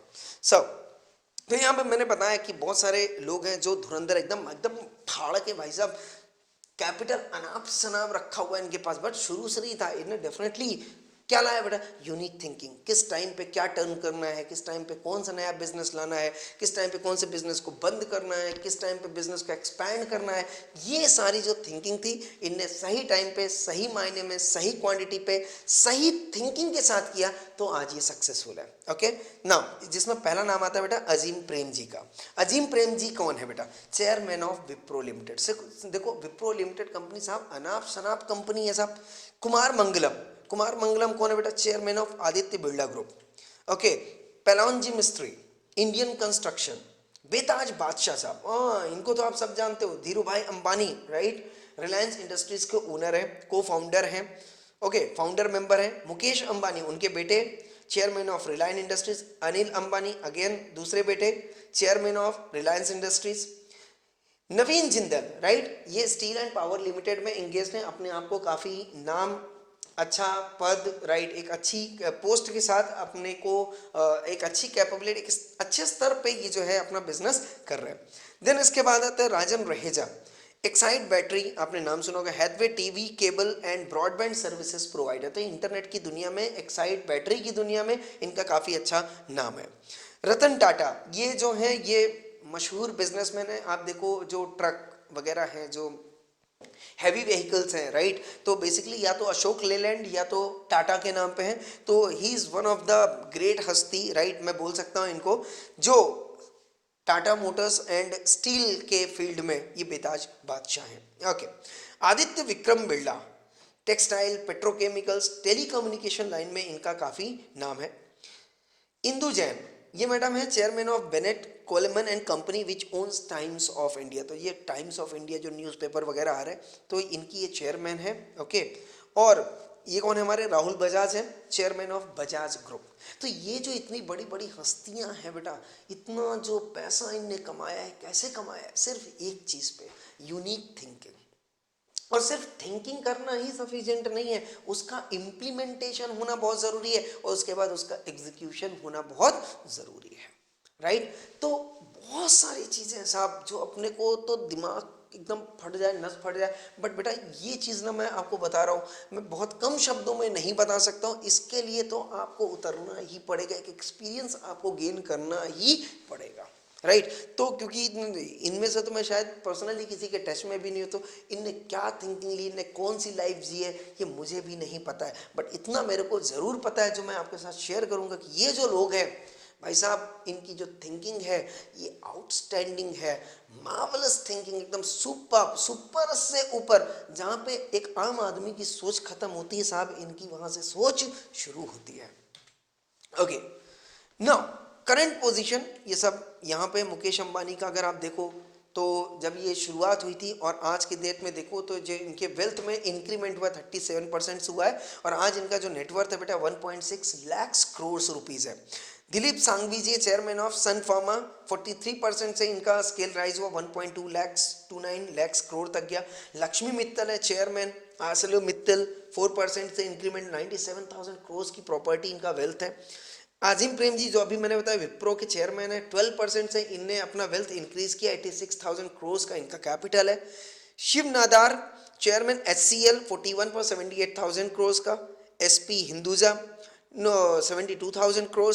पेलोनजी मिस्त्री 63,000 करोड़। कुमार मंगलम बिरला 61,620 के अप्रॉक्स ये फिगर मैं आपको दिखा रहा हूँ। सुनील मित्तल 51,000 करोड़ बेटा। गौतम अदानी 44,000 करोड़। और अपन लोग कहाँ पे, राइट, अपन लोग तो सिर्फ CA बन रहे बेटा, CA अपन लोग इतना टाइम CA बनने में लगा दिए भाई साहब, जब से पैदा हुई है तब से बिजनेस देख रहे हैं। बट डेफिनेटली ये जो आप आज सीख पा रहे हो, राइट, नॉलेज बहुत ज़रूरी है, नॉलेज बहुत ज़रूरी है लाइफ में, राइट। तो एक कहावत है ना, कोई गरीब पैदा होना कोई गुनाह नहीं है, बट गरीब मर जाना जो है वो गुनाह है, राइट। तो आप अपनी ज़िंदगी में ऐसा कुछ करो, ऐसी थिंकिंग लाओ, राइट, जो आपको बड़ा बनाए, not in terms of money only, but in terms of ethics, but in terms of spirituality, right. तो आप इन चीज़ों में भी अपना विकास करो बेटा। सिर्फ पैसा कमाना ही जिंदगी का एकमात्र अंश नहीं है। आप सिर्फ पैसा कमाने के लिए इस जमीन पे नहीं आए हो, बट आप क्या कमाने आए हो बेटा, आप अपना नाम कमाने आए हो। आप अपने सोच से, आप अपने आध्यात्म से, आप अपने चिंतन से, आप अपने कर्म से जो समाज में जाने जाओगे, आप हर तरीके से कुछ ना कुछ आप कमा के जाओगे। तो कमाना इंपॉर्टेंट है, जरूरी नहीं है कि आपको पैसा ही कमाने से आप बड़ा बनते हो, राइट। आपको देखो पैसे भी कमाने हैं, संस्कार भी कमाने हैं, आपको एक अच्छी इमेज बनानी है अपने सोसाइटी में, तो आपको ये बहुत सारी चीज़ों को अपने दिमाग में रखना पड़ेगा, डिसिप्लिन रखना पड़े। क्योंकि बेटा आपका जो नाम है वो आपके सिद्धांत के आधार पे ही डिसाइड होगा, आपके कर्मों के आधार पे ही डिसाइड होगा। तो ये आपको सोचना है कि आपको सोसाइटी में किस तरीके की छवि बनानी। अगर आपको बहुत बड़ा बिजनेसमैन बनना है तो फिर आप सब भूल जाओ बेटा, सिर्फ पैसे के पीछे पड़ जाओ, राइट। अगर आपको धर्म गुरु बनना है या रिलीजियस में जाना है तो आप बस स्पिरिचुअलिटी पे निकल जाओ। तो आपको एक अपना रास्ता सबसे पहले इख्तियार करना पड़ेगा। Whether you want to do a businessman, whether you want to become a spiritual guru, whether you want to become a speaker, whether you want to become a service provider, आपको क्या बनना है जिंदगी में सबसे पहले आपको डिसाइड करना पड़ेगा, राइट। देन उसके बारे में नॉलेज एक्वायर करना पड़ेगा, उसमें कौन कौन से रिसोर्सेज लगने वाले हैं, उस चीज़ों को अकॉम्प्लिश करने के लिए वो रिसोर्सेज को ढूंढना पड़े, उस रिसोर्स को पाने के लिए आपको मेहनत करनी पड़ेगी, परिश्रम करना पड़ेगा, राइट। उस परिश्रम करने के लिए कैसे करना है बेटा, आपको नॉलेज गेन करना पड़ेगा। This is the age where acquiring the knowledge, right. तो जितना हो सके, जहां से हो सके भाई साहब, नॉलेज जो है अथाह तरीके से बह रहा है। अब जितना आपकी कैपेबिलिटी हो, जितना आपकी पात्रता हो, उसके हिसाब से आप नॉलेज गेन कर सकते हो। तो ये सारी चीजें हैं, ये जो आपको अपने दिमाग में लानी पड़ेगी, राइट। अब मैं आपको एक बहुत अच्छी चीज बोलूंगा बेटा, आप दुनिया की सुनो बट करो जो आपका दिल करे। क्योंकि हर एक ह्यूमन बीइंग एक अलग दिल रखता है, एक अलग सोच रखता है, एक अलग भावनाएं रखता है। आप किसी को अगर कॉपी करोगे तो आप सिर्फ कॉपी ही करोगे, आप अपना रास्ता खुद नहीं बना पाओगे। और आप जाने तब जाओगे जब आप अपना रास्ता खुद बनाओगे। तो ये आप समझ लो बेटा, सबसे पहले अगर जिंदगी में सक्सेसफुल बनना है, जिंदगी में सबसे सक्सेसफुल बनना है, तो सबसे पहले आप अपने डर को खत्म करो। ये मानसिक जो तनाव है, मानसिक जो गलत भावनाएं हैं कि हम नहीं कर सकते यार, हम कैसे करेंगे, ये तो बस वही कर सकता है, राइट। ये सोच को, ये डर को अपने दिमाग से निकालो। And there is a spirit, there is a spirit around you, there is a spirit around whole world, there is God.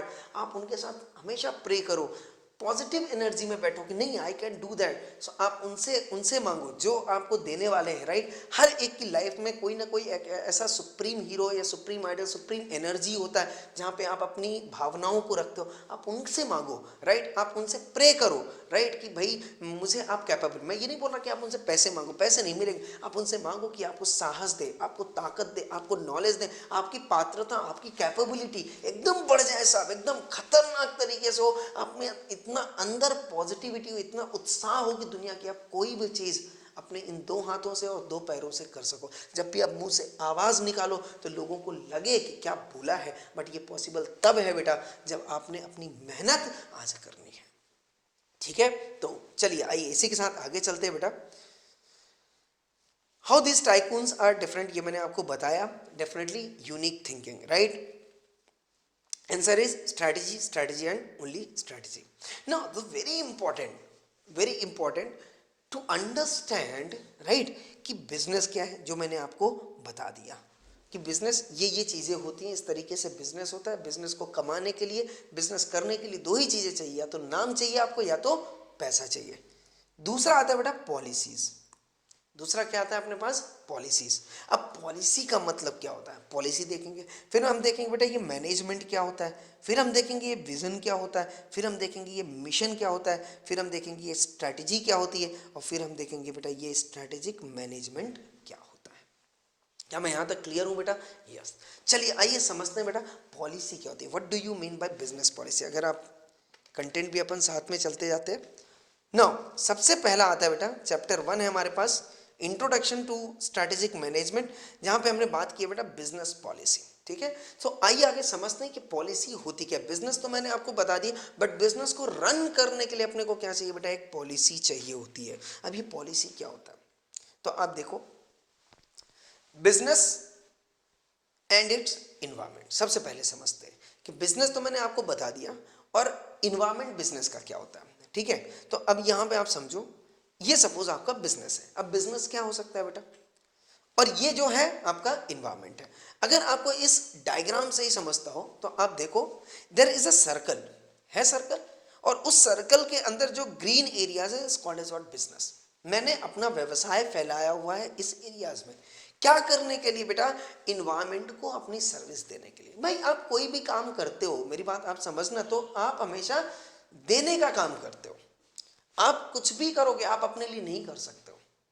आप जो भी काम, मैं पढ़ाई किया, मैं चार्टर्ड अकाउंटेंट बना, तो मैं क्या वो चीज़ अपने आप रख रहा हूँ? नहीं, मैं क्या कर रहा हूँ बेटा, वो स्प्रेड कर रहा हूँ, मैं आपको दे रहा हूँ, मैं आपको डिलीवर कर रहा हूँ, राइट। अब आपके पास, मैं डेफिनेटली मैं फ्री में नहीं करूंगा, डेफिनेटली, बट जो चीज़ मेरे पास नहीं वो मैं आपसे चाहूंगा, राइट। तो हमारी दोनों की क्या होगी, नीड। एक को क्या चाहिए, नॉलेज चाहिए, दूसरे को क्या चाहिए, मनी चाहिए, या in any kind of what consideration, what ever the thing is. तो मुझे चाहिए भाई मेरा नाम, राइट, मार्केट में मैं जाना चाहूं अपने नॉलेज की वजह से। जीने के लिए जरूरी है पैसा, साधन, राइट, तो पैसे भी चाहिए। तो मुझे क्या चाहिए, मार्केट से पैसे चाहिए, मुझे क्या चाहिए, मार्केट से नाम चाहिए। तो मुझे कुछ करना पड़ेगा, मुझे कुछ करना पड़ेगा, बट मैं वो चीज करूं जिसकी जरूरत ही मार्केट को नहीं है, तो आपका बिजनेस फ्लॉप है। बट अगर मैं वो चीज करता हूं जिसकी जरूरत है मार्केट को, तो फिर वो बिजनेस क्या है, हिट है, सुपर हिट है। सोचो अगर ये स्ट्रैटेजिक मैनेजमेंट सिलेबस से चला जाए, वाह देखो क्या मजा आ गया तुमको, नहीं सिलेबस से गया साहब, टेंशन ही खत्म। अब ये अगर सोचो ये सब्जेक्ट सिलेबस से चला, अब मैं फिर इस पे मैं टाइम लगाऊं, रिसोर्स लगाऊं, राइट, मैं अपना पूरा का पूरा नॉलेज इस पे लगाऊं, तो वेस्ट है वो। क्यों? क्योंकि ये अब नीड ही नहीं बची। तो मुझे क्या समझना पड़ेगा, मार्केट की नीड भी समझनी पड़ेगी बिजनेस को ऑपरेट करने के लिए। तो बिजनेस जब मैं चला रहा हूं तो मुझे समझना पड़ेगा कि मेरा इन्वायरमेंट क्या है। इन्वायरमेंट का मतलब क्या हो गया, आउटसाइड द बिजनेस सर्कल। अब ये इन्वायरमेंट में क्या क्या चीजें आती हैं, बिजनेस में क्या क्या चीजें आती है, अपने को समझना पड़ेगा। तो से सपोज बिजनेस है जिनके ओनर है, प्रमोटर है Steve jobs, mister Steve jobs. अब मिस्टर स्टीव जॉब्स को आप जानते हैं या नहीं जानते? मैं एज्यूम करता हूं कि आप नहीं जानते हो, जानते हो तो बहुत बढ़िया, नहीं जानते हो तो मैं बता देता हूं। स्टीव जॉब्स वो शख्सियत है जिसने एप्पल के प्रोडक्ट्स, एप्पल के मोबाइल्स, राइट, आईफोन वगैरह मार्केट में लाए हैं। ठीक है, तो ये उनके बेसिकली जो है वो ओनर। तो एप्पल जो कंपनीज है, एप्पल जो ब्रांड है, उनके जो प्रमोटर ओनर है वो मिस्टर स्टीव जॉब्स है। इनका बिजनेस किस चीज का था बेटा? इनका बिजनेस था मोबाइल का। अब एक बात बताओ, अब सिर्फ अगर ये मोबाइल बोलते हैं, ठीक, मेरा मोबाइल ले लो, तो कस्टमर को कैसे पता चलता है कि कौन सा? क्योंकि बहुत तरीके के बहुत लोग हैं जो इस प्रोडक्ट पे काम कर रहे हैं। तो डेफिनेटली बिजनेस के लिए जो सबसे पहली रिक्वायरमेंट है वो होना चाहिए बिजनेस का नाम। तो that is called as what, brand name. तो इन्हें नाम दिया, लोगो दिया, जिसकी वजह से इनकी आइडेंटिटी मार्केट में आएगी। That is called as what, Apple. तो लोगो दिखाया देखो वहां पे। जैसे ही आप देखो किसी प्रोडक्ट में ये ब्रांड आपको दिखता है तो आपको समझ में आ जाता है कि ब्रांड जो है, जो प्रोडक्ट है, बहुत ही हाई क्लास का प्रोडक्ट है। तो इन्हें क्या बना दिया, ब्रांड। ब्रांड मतलब वैल्यू। अगर ये आपको ये सिंबल, ये लोगो कहीं पे दिखे, आप समझ जाना बेटा बेटा इसकी जो प्राइस है 30-40 हज़ार के ऊपर ही रहेगी, नीचे नहीं रहेगी। तो इसकी क्या बन गई, इस ब्रांड की क्या बन गई बेटा, वैल्यू। तो अब आप चाहोगे क्या कि ये ब्रांड कोई भी यूज करे, नहीं, तो आप इसका क्या चाहोगे, कॉपीराइट लेना चाहोगे, राइट। तो ट्रेडमार्क आप लेना चाहोगे, तो ये कोई यूज ना कर सके। आपने क्या बना दिया बेटा, ब्रांड वैल्यू, आपने रिकॉग्निशन दे दी मार्केट में इस प्रोडक्ट की। दूसरा, बिजनेस को रन करने के लिए क्या चाहिए बेटा, पैसा, राइट। बिना कैपिटल के, बिना पूंजी के आप बिजनेस नहीं कर सकते, तो बिजनेस के लिए आपको पैसे भी चाहिए। तो सोर्स ऑफ बिजनेस क्या होगा, लोग चाहिए होंगे काम करने के लिए, एम्प्लॉयज चाहिए, डायरेक्टर चाहिए, मैनेजर चाहिए, होल टाइम डायरेक्टर चाहिए, चार्टर्ड अकाउंटेंट चाहिए, कंपनी सेक्रेटरी चाहिए, राइट, मैनेजमेंट अकाउंटेंट चाहिए, अकाउंटेंट चाहिए, राइट, बीकॉम के लोग चाहिए, अलग अलग तरीके के लोग, अलग अलग कैपेबिलिटी के हिसाब से यहाँ पे जरूरत पड़ेगी। Infrastructure very very important, right. Building चाहिए होगा, राइट, आने जाने के लिए रोड चाहिए होगा, बैंकिंग चाहिए, इंश्योरेंस चाहिए, ये सब इंफ्रास्ट्रक्चर क्या बिजनेस को जरूरत पड़ेगी, right. Product and service, obviously आप डील किससे करोगे, इन्वायरमेंट को आप क्या दोगे भाई, आप बताओ। ह्यूमन रिसोर्सेज ला रहे, ब्रांड ला रहे, फाइनेंशियल रिसोर्सेज ला रहे, इंफ्रास्ट्रक्चर भी ला रहे, क्यों ला रहे भाई, इसका पैसा आप कहां से लाओगे। Unless you provide anything to the environment, you can not do all those things in your premises. तो ये चीजें, अब इतना जो आप पैसा लगा रहे हो, तो पैसा भाई अपने जेब से थोड़ी ना लगाओगे, अब मार्केट से लोगे, मार्केट में ही पैसा लगाओगे। तो आपने एक बनाया कि वो नीड आपने डेवलप की जो इन्वायरमेंट को चाहिए था। आप इन्वायरमेंट का रिसर्च किए, भाई लोगों से जाके पूछे प्रॉब्लम क्या है यहाँ पे। अब आपने देखा इन्वायरमेंट, अरे यार बहुत प्रॉब्लम है यहाँ पे, अगर किसी को किसी से बात करना हो तो उसको वहां तक जाना पड़ता है, इतना टाइम वेस्ट होता है, राइट। तो लोगों ने सोचा कि अब इसको कैसे किया जाए, तो नेटवर्किंग टेक्नोलॉजी है, टेलीकम्युनिकेशन टेक्नोलॉजी है। तो जब इतनी सारी चीजें आ गई, तो स्टीव जॉब्स ने सोचा कि भाई ऐसा कोई डिवाइस क्यों ना बनाया जाए जिसके थ्रू लोग एक जगह पे रह के, अपनी जगह पे रह के दूसरे लोकेशन पे जो लोग हैं उनके साथ डायरेक्टली कम्युनिकेट कर सके। तब जाके उन्होंने ये प्रोडक्ट बनाया। और फीचर्स भाई साहब अनाप शनाप, आप टेक्स्ट मैसेज कर सकते हो, कॉल कर सकते हो, इंटरटेनमेंट के इसमें बहुत सारे साधन है, राइट। आप पेमेंट कर सकते हो, मतलब इतने सारे विजन इनने क्या एक मोबाइल पे ला के रख दिया, राइट। तो इन्हें एक ऐसा प्रोडक्ट बनाया जिसकी मार्केट में एक वैल्यू थी। तो अब ये प्रोडक्ट ये इन्वायरमेंट को देने लगे और इन्वायरमेंट से ये पैसा लेने लगे।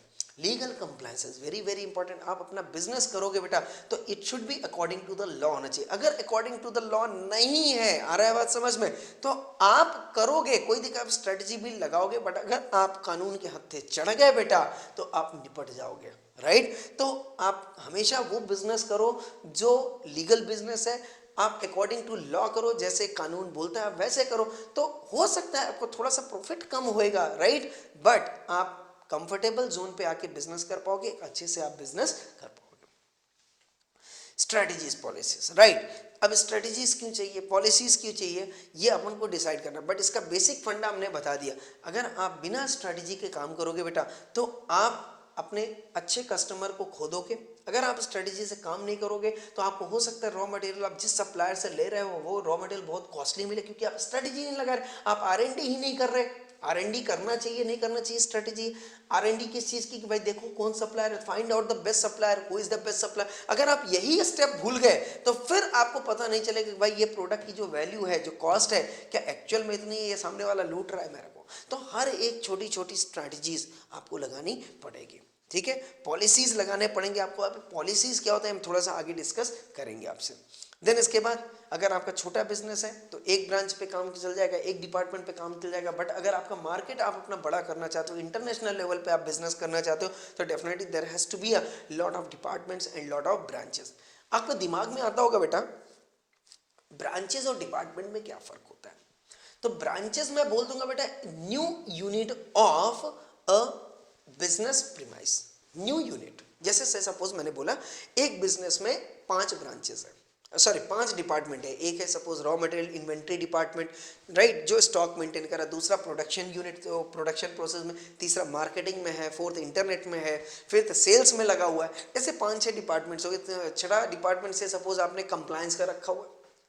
तो अब अगर ये 6 डिपार्टमेंट की एक प्रीमाइस आप नई जगह पे लोकेट कर देते हो, it should be called as what, it is called as what, branch, right. तो डिपार्टमेंट एक हिस्सा है ऑर्गेनाइजेशन का, बट ब्रांच जो है वो एक पूरा अपने आप में वो सेम बिल्डिंग की डुप्लीकेट कॉपी हमने एक नई जगह पे, एक नई यूनिट हमने एज इट इज कॉपी करके नई जगह पे ओपन कर दी, that is called as what, branch.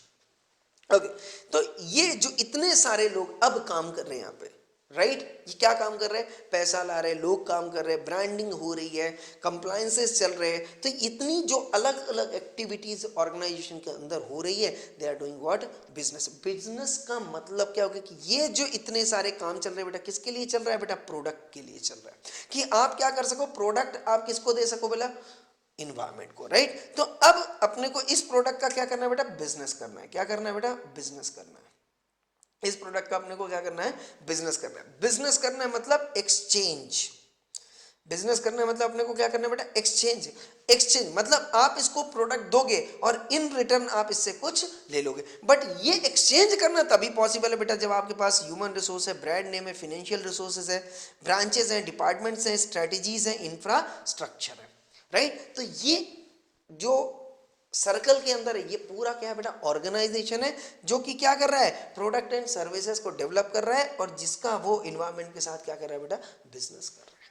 तो बिजनेस का मतलब क्या होगा, basically exchange of goods and services in terms of what, some kind of consideration. Clear. अब आपको ये सर इन्वायरमेंट में कौन कौन लोग रहते हैं ना, इन्वायरमेंट में आप देखो कस्टमर, तो अल्टीमेटली आप ये बिजनेस किसके साथ करते हो बेटा, जो आपका कस्टमर है, जिसको इन चीजों की जरूरत है, राइट। ओके, दूसरा इन्वायरमेंट में कौन होता है बेटा, कॉम्पिटिटर। अब जब ये फैक्टर आ गया ना, कस्टमर है, आपको बड़ी खुशी होगी। जब भी इन्वायरमेंट में कस्टमर आएगा आपको हमेशा खुशी, अरे यार वाह, पैसे देके जाएगा। बट अगर कॉम्पिटिटर आ गया ना बेटा, तो समझना अब आपका स्ट्रेटेजी चेंज हो जाएगा। आप कस्टमर को प्रमोट करोगे, कस्टमर की तारीफ करोगे, बट आप कॉम्पिटिटर की तारीफ नहीं करोगे, राइट। कॉम्पिटिटर के प्रोडक्ट को अपने को क्या करना है बेटा, गलत बताना है। मैं कहता हूं उससे भी अच्छी स्ट्रेटेजी है, आप तो कॉम्पिटिटर का नाम ही मत लो, राइट। एक होता है बिजनेसमैन जो अपने कॉम्पिटिटर को गलत बोलता है, मतलब आप अपने कॉम्पिटिटर को क्या कर रहे हो, मार्केट कर रहे हैं। लोगों को पता चल रहा है कि एक ऐसा कॉम्पिटिटर है मार्केट में, उस मार्केट में मत करो ना, उसका अच्छा बोलो ना बुरा बोलो, आप तो अपने आप को प्रमोट करो। सामने वाले को पता ही मत चलने दो ना कि दूसरा भी कोई बंदा मार्केट में अवेलेबल, तो बेस्ट स्ट्रेटेजी होगी। तो इसी को हम क्या बोलते हैं बेटा, स्ट्रेटेजी। मतलब डिसीजन वो हो जो सबसे बेहतर हो आपके बिजनेस के लिए, राइट। तो कॉम्पिटिटर जब भी आएगा वो आपके प्राइस को अफेक्ट करेगा, आपके प्राइस को कम, आपको प्राइस कम करना पड़ेगा। अगर वो अच्छे प्रोडक्ट के साथ आया है, अगर वो अपने अच्छे प्रोडक्ट की क्वालिटी बढ़ा रहा है, कॉस्ट कम कर रहा है, तो डेफिनेटली आपको अपना एक्सचेंज, अपना प्रोडक्ट ज़्यादा सेल करवाना है, तो उसके साथ क्या करना पड़ेगा, कंपटीशन करना पड़ेगा। कंपटीशन मतलब क्या बेटा, उसको गोली नहीं मार देना, कंपटीशन करना इन टर्म्स ऑफ प्राइस, कि प्राइस अपन क्या रखें, प्राइस अपन अपने प्रोडक्ट की कम भी रख सकते हैं, ज़्यादा भी रख सकते हैं। अगेन स्ट्रेटेजी का मैटर ही है। अगर कम रखते हो तो सोच सकते हो कि साहब सामने वाला बोलेगा यार प्रोडक्ट अच्छा नहीं है। प्राइस अगर बहुत ज़्यादा रख दे, सामने वाला सोचेगा बहुत बढ़िया प्रोडक्ट है, राइट। तो अब प्राइस नीचे रखना है या ऊपर रखना है, it depends upon what product, it depends upon the taste of the customer, it depends upon the lifestyle of the customer,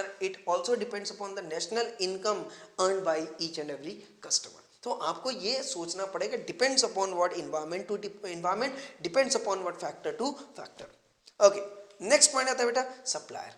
अब आप अगर प्रोडक्ट बनाओ तो प्रोडक्ट के हर एक पुर्जे, जितने भी पुर्जे होते हैं, क्या आप खुद बनाओगे, खुद आप नहीं बनाओगे। तो कुछ प्रोडक्ट आप क्या करते हो बेटा, कुछ जो उसमें लगने वाले प्रोडक्ट होते हैं वो आप परचेस करते हो, राइट। तो वो हो गया सप्लायर। सप्लायर की बहुत जरूरत। अगर सपोज आप मान लो कार बना रहे हो, अब कार बना रहे हो बेटा, आप BMW कार बना रहे हो, तो क्या आप उसका टायर भी आप ही बनाओगे क्या, नहीं। तो टायर आप परचेस कर लोगे जो ऑलरेडी टायर बना रहा है, right. Okay, broker, sometimes it is very difficult to find out the for customer it is very difficult to find out the better supplier, right। तो इस केस में अपन ब्रोकर की हेल्प लेते हैं कि भाई ब्रोकर को पूरे मार्केट का पता होता है। जैसे एग्जांपल मान लो आप स्टूडेंट हो, आप नए शहर में जाते हो, आपको पता ही नहीं है साहब फ्लैट कहाँ पे अवेलेबल है रहने के लिए, राइट। तो आप किसको कांटेक्ट करते हो बेटा, broker. Broker are easily available, वो कस्टमर को ढूंढते रहते हैं, उनके पास कस्टमर की भी इंफॉर्मेशन होती है और ओनर की भी इंफॉर्मेशन होती है। तो जब आप उनके साथ इंटरेक्ट करते हो तो वो आपकी नीड कहाँ तक पहुंचाता है बेटा, ओनर तक पहुंचाता है, और ओनर की जो नीड है वो आप तक पहुंचाता है, राइट। और डेफिनेटली बीच में वो कमीशन, अपनी इनकम, तो उसका भी अपना एक बिजनेस है। तो इन्वायरमेंट में कौन मिलेगा बेटा, ब्रोकर। जो बिजनेसमैन को किससे मिलाएगा बेटा, कस्टमर से मिलाएगा। बिजनेसमैन के प्रोडक्ट को सेल करने की बात करेगा, कस्टमर के बिहाफ पे काम करेगा तो परचेस करने की बात करेगा, पेमेंट की बात करेगा, रिसीव की बात करेगा। तो ये सारे काम कौन करता है बेटा? ब्रोकर करता है। तो बिजनेसमैन को अगर लार्ज स्केल पे काम करना है तो ब्रोकर्स की भी बहुत ज़रूरत पड़ती है। और डेफिनेटली दूसरा क्या चाहिए बेटा? मार्केट। अब मार्केट आपके बिजनेस के घर में तो आएगा नहीं, मार्केट हमेशा बाहर रहेगा। तो अगर सपोज मैं बेस्ट एग्जांपल बोलता हूँ, सपोज मान लो अगर सब्जी आपको खरीदनी तो बेटा दवाई के मार्केट में जाओगे या सब्जी के मार्केट में जाओगे? सब्जी के मार्केट में। तो जितने सब्जी वाले वेंडर्स हैं, वेजिटेबल्स वाले वेंडर हैं, वो उस मार्केट में आपको मिले। तो एक हर एक प्रोडक्ट का क्या है बेटा? एक अपना एरिया है, राइट। तो अगर आप अपना प्रोडक्ट उस एरिया में अवेलेबल कराते हो तो आपके प्रोडक्ट का जो कस्टमर है वो वहां पे इजीली अवेलेबल हो जाए। तो जब भी आप अपने प्रोडक्ट की बात करो, जब भी आप अपने सर्विस की बात करो, तो आप सबसे पहले ये समझ लो कि आपका मार्केट क्या है, आपका चैनल डिस्ट्रीब्यूशन का क्या है, आपका कैरियर क्या है, राइट, जिसके थ्रू आप प्रोडक्ट सेल करने वाले हो।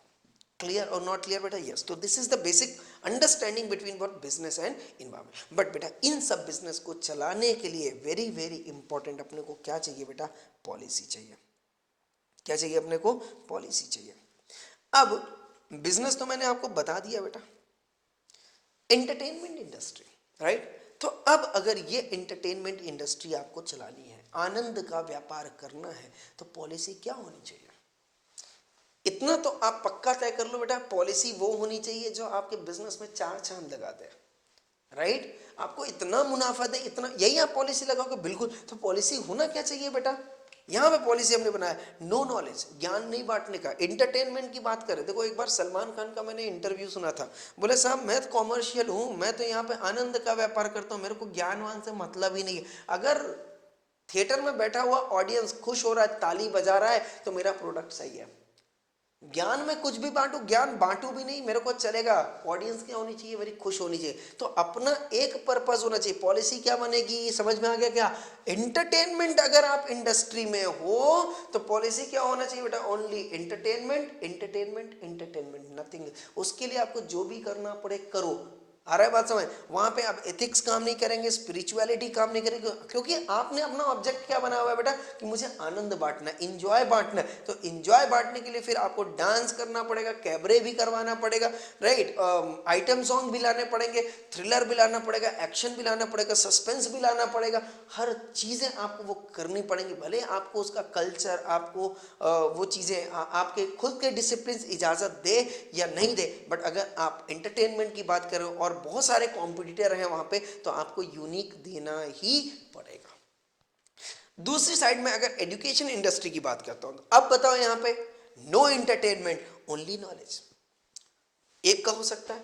दूसरे ऑर्गेनाइजेशन ने बनाया, साहब कोई दिक्कत नहीं है, बच्चा आता है, क्लास क्यों करेगा, कोचिंग वो क्यों जाएगा? क्योंकि वो चाहता है कि मुझे जो चीज़ें मिल जाए भैया कोचिंग से मिल जाए, मुझे अपनी मेहनत लगाने की, मेहनत करने की ज़रूरत ना पड़े, मुझे अपना टाइम वेस्ट करने की ज़रूरत ना पड़े, मुझे उसमें दिमाग खपाने की ज़रूरत ना पड़े। तो हमने पॉलिसी बनाई, जितनी मेहनत करनी है, जितना परेशान करना है, प्रोफेसर परेशान होगा, स्टूडेंट हमेशा कन्वीनियंट मोड पर रहेगा। जितना स्टूडेंट कन्वीनियंट है, राइट, उतना ही मेरे बिजनेस के लिए, मुझे एजुकेशन इंडस्ट्री के लिए बेहतर है। जितना ही प्रोफेसर हार्डशिप ले रहा है, अब हार्डशिप मैंने क्यों बोला प्रोफेसर? कि भाई उसको लेक्चर भी देना है, उसको नोट्स भी बनाने हैं, उसको पीपीटीज भी बनाने हैं, राइट, उसको हैंड रिटन नोट्स भी बनाना है, उसको अब तो एमसीक्यू ने पहले था, पहले है तो अभी तो इसमें एमसीक्यू आ गया है, राइट, 15-15 मार्क का एमसीक्यू, तो अब एमसीक्यू भी बनाने हैं। अब बात ये आती है, अब तुम उसको यार 500 एमसीक्यू, 600 एमसीक्यू 50 मार्क के लिए दे दो, तो पागलपंती है ना।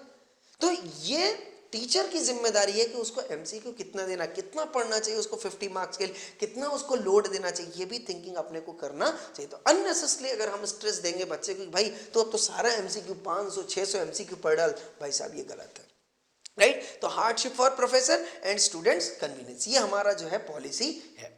ओके, प्रोडक्ट इंडस्ट्री की अगर मैं बात करूं तो उसकी पॉलिसी अलग हो जाएगी। कैसा प्रोडक्ट है, मैं भाई साहब मैंने पूछा कैसा प्रोडक्ट बनना चाहिए, तो ना हाईएस्ट प्रोडक्ट क्वालिटी, क्वालिटी एक नंबर की चाहिए। नंबर 2, कस्टमर की सारी नीड उससे सेटिस्फाई हो जाए साहब, और कॉस्ट जो उसको लगे वो कम से कम लगे, ये मैंने पॉलिसी बनाया। मतलब अब जो मैं स्ट्रेटेजी बनाऊंगा इसके दायरे में बनाऊंगा, मतलब ये मेरे लिए क्या हो गया बेटा? बाउंड्री। तो policy is just a kind of boundary, कि जितने भी आपकी रणनीतियां हैं, जितनी भी आपकी युद्ध नीतियां हैं, जितने भी आपकी थिंकिंग है, वो सिर्फ इस दायरे के अंदर रहेगी, इस दायरे के बाहर नहीं जाएगी।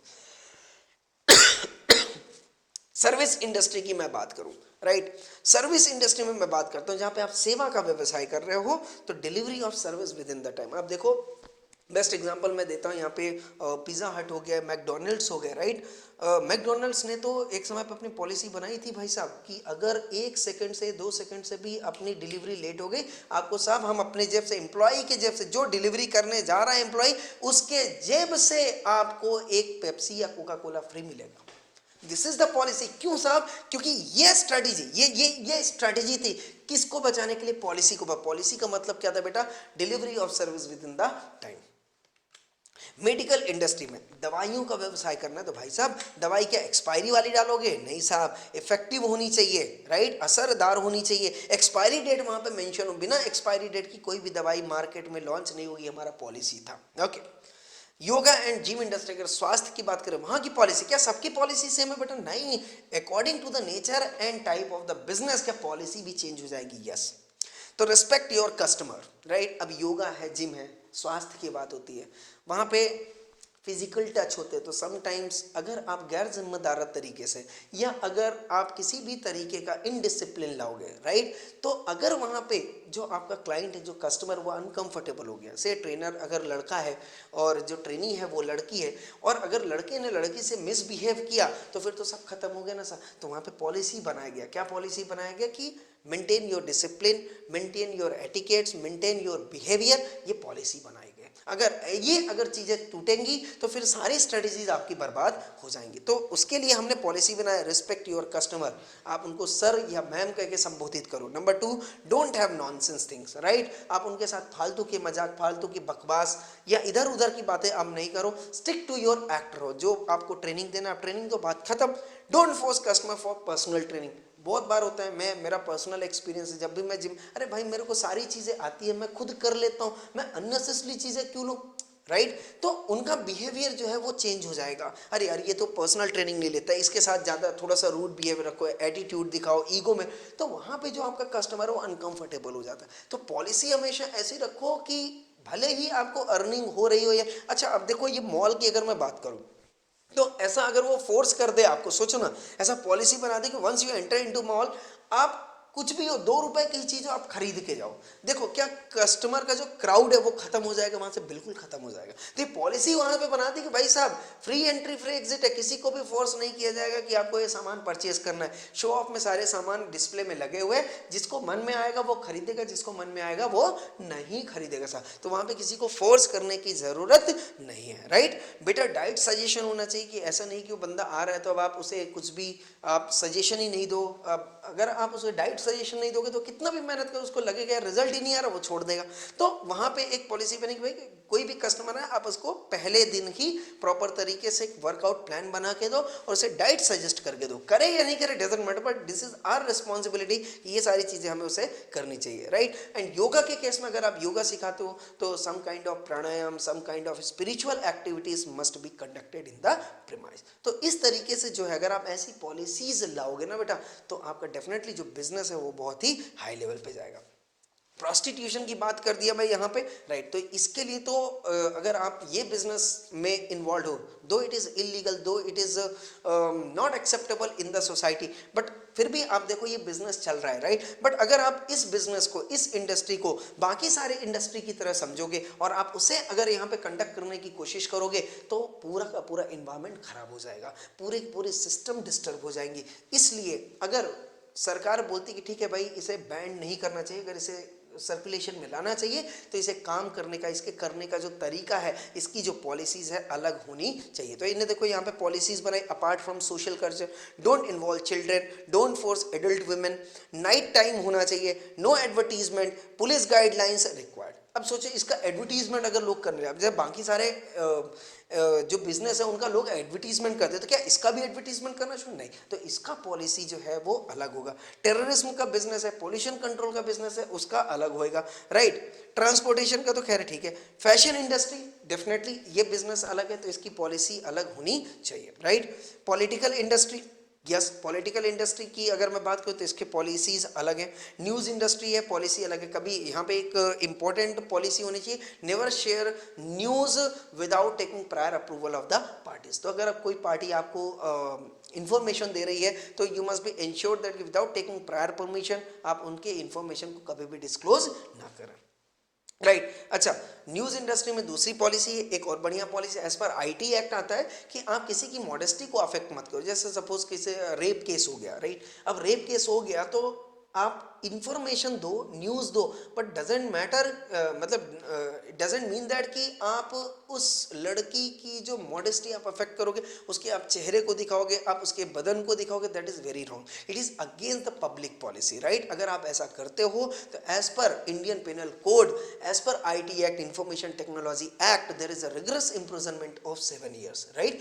तो ये पॉलिसी उन्होंने बना दी कि कभी भी आप देखना ऐसी अगर कोई विक्टिम है तो उसके चेहरे को हमेशा ब्लर कर दिया जाता है। ये छोटी छोटी चीज़ें अपने आप नहीं हो रही बेटा, यहाँ पे पॉलिसीज बनाई गई। तो आपकी जो भी स्ट्रैटेजी, आप न्यूज़ कहीं से भी लाओ, कैसे भी करो, कोई मतलब नहीं, बट ये policy must be followed, right. तो पॉलिसी का मतलब क्या होता है बेटा? पॉलिसी का मतलब होता है, अब देखो यहाँ पे, अब आपको अगर लैंग्वेज समझ में आ जाए, पॉलिसी का मतलब होता है, पॉलिसी सबसे पहले कौन बनाता है बेटा? Framed by management, right. ये बेसिक इंट्रोडक्शन है, आज हम इंट्रोडक्शन पे बात करेंगे, बाकी फिर अपन पॉइंट नेक्स्ट सेशन पे अपन डिस्कस करेंगे। For development and implementation of day to day planning technique, आपकी जो प्लानिंग है वो कभी भी पॉलिसी के बाहर नहीं जानी चाहिए। तो if this is your policy, right, this should be your planning. Planning हमेशा पॉलिसी के अंदर होना चाहिए, प्लानिंग कभी भी पॉलिसी के बाहर नहीं होना चाहिए, ओके। दूसरा, it provides information for anticipation of future. Obviously अगर आप पॉलिसी लगाते हो तो always it provides what? Information, कि आपको जो भी काम करना है इस बाउंड्री के अंदर करना है, इस बाउंड्री के बाहर काम नहीं करना, राइट। तो कैपिटल अगर लाना है तो कितना लाना है, आपने पॉलिसी बनाई कि भाई ऑथराइज शेयर कैपिटल, आप देखो कंपनी के केस में होता है कि सपोज उसने 10 करोड़ रुपीस बोल दिया, तो जितना भी सब्सक्राइब्ड कैपिटल है, इशूड कैपिटल है, कभी भी इसके बाहर नहीं जाएगा। तो अल्टीमेटली अगर मैं पॉलिसी को एक शब्द में बोलूं तो it creates what? Boundary. It creates what? Boundary under which various aspects of business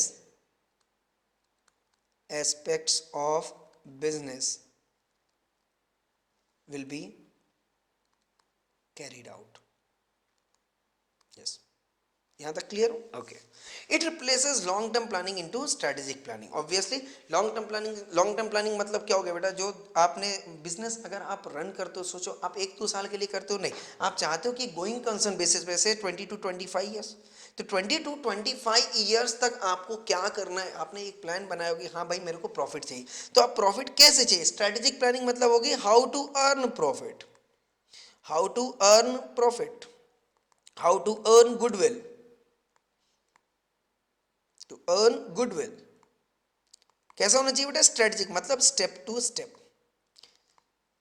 अब आज जैसे मैंने बोला फेरारी का मार्केट है, BMW का मार्केट है, राइट, टाटा का मार्केट है, तो क्या इनने एक ही दिन में क्या पूरा ऐसा इंटरनेशनल मार्केट कैप्चर कर ली? नहीं, इनने क्या किया होगा? स्टेप टू स्टेप एक्टिविटीज ली। पहले चलो अपन लोकल एरिया में कवर करते हैं, लोकल एरिया में अगर ये सक्सेसफुल है तो फिर अपन एक स्टेट में कवर, स्टेट में तो सक्सेसफुल हुआ तो और 4-5 स्टेट कवर, ऐसे स्टेट कवर करते करते हमने एक नेशन कवर कर लिया, नेशन से हम दूसरे नेशन पे जाने लगे। इस तरीके से हम अपने बिजनेस को क्या करें? स्ट्रेटेजिकली बढ़, क्योंकि शुरू में आपके पास उतना कैपिटल भी नहीं होता है, तो कैपिटल की भी बड़ी जरूरत पड़ती है, ह्यूमन रिसोर्सेज की भी आपको बहुत जरूरत पड़ती है, राइट। तो स्टेप टू स्टेप एक्टिविटीज होनी चाहिए।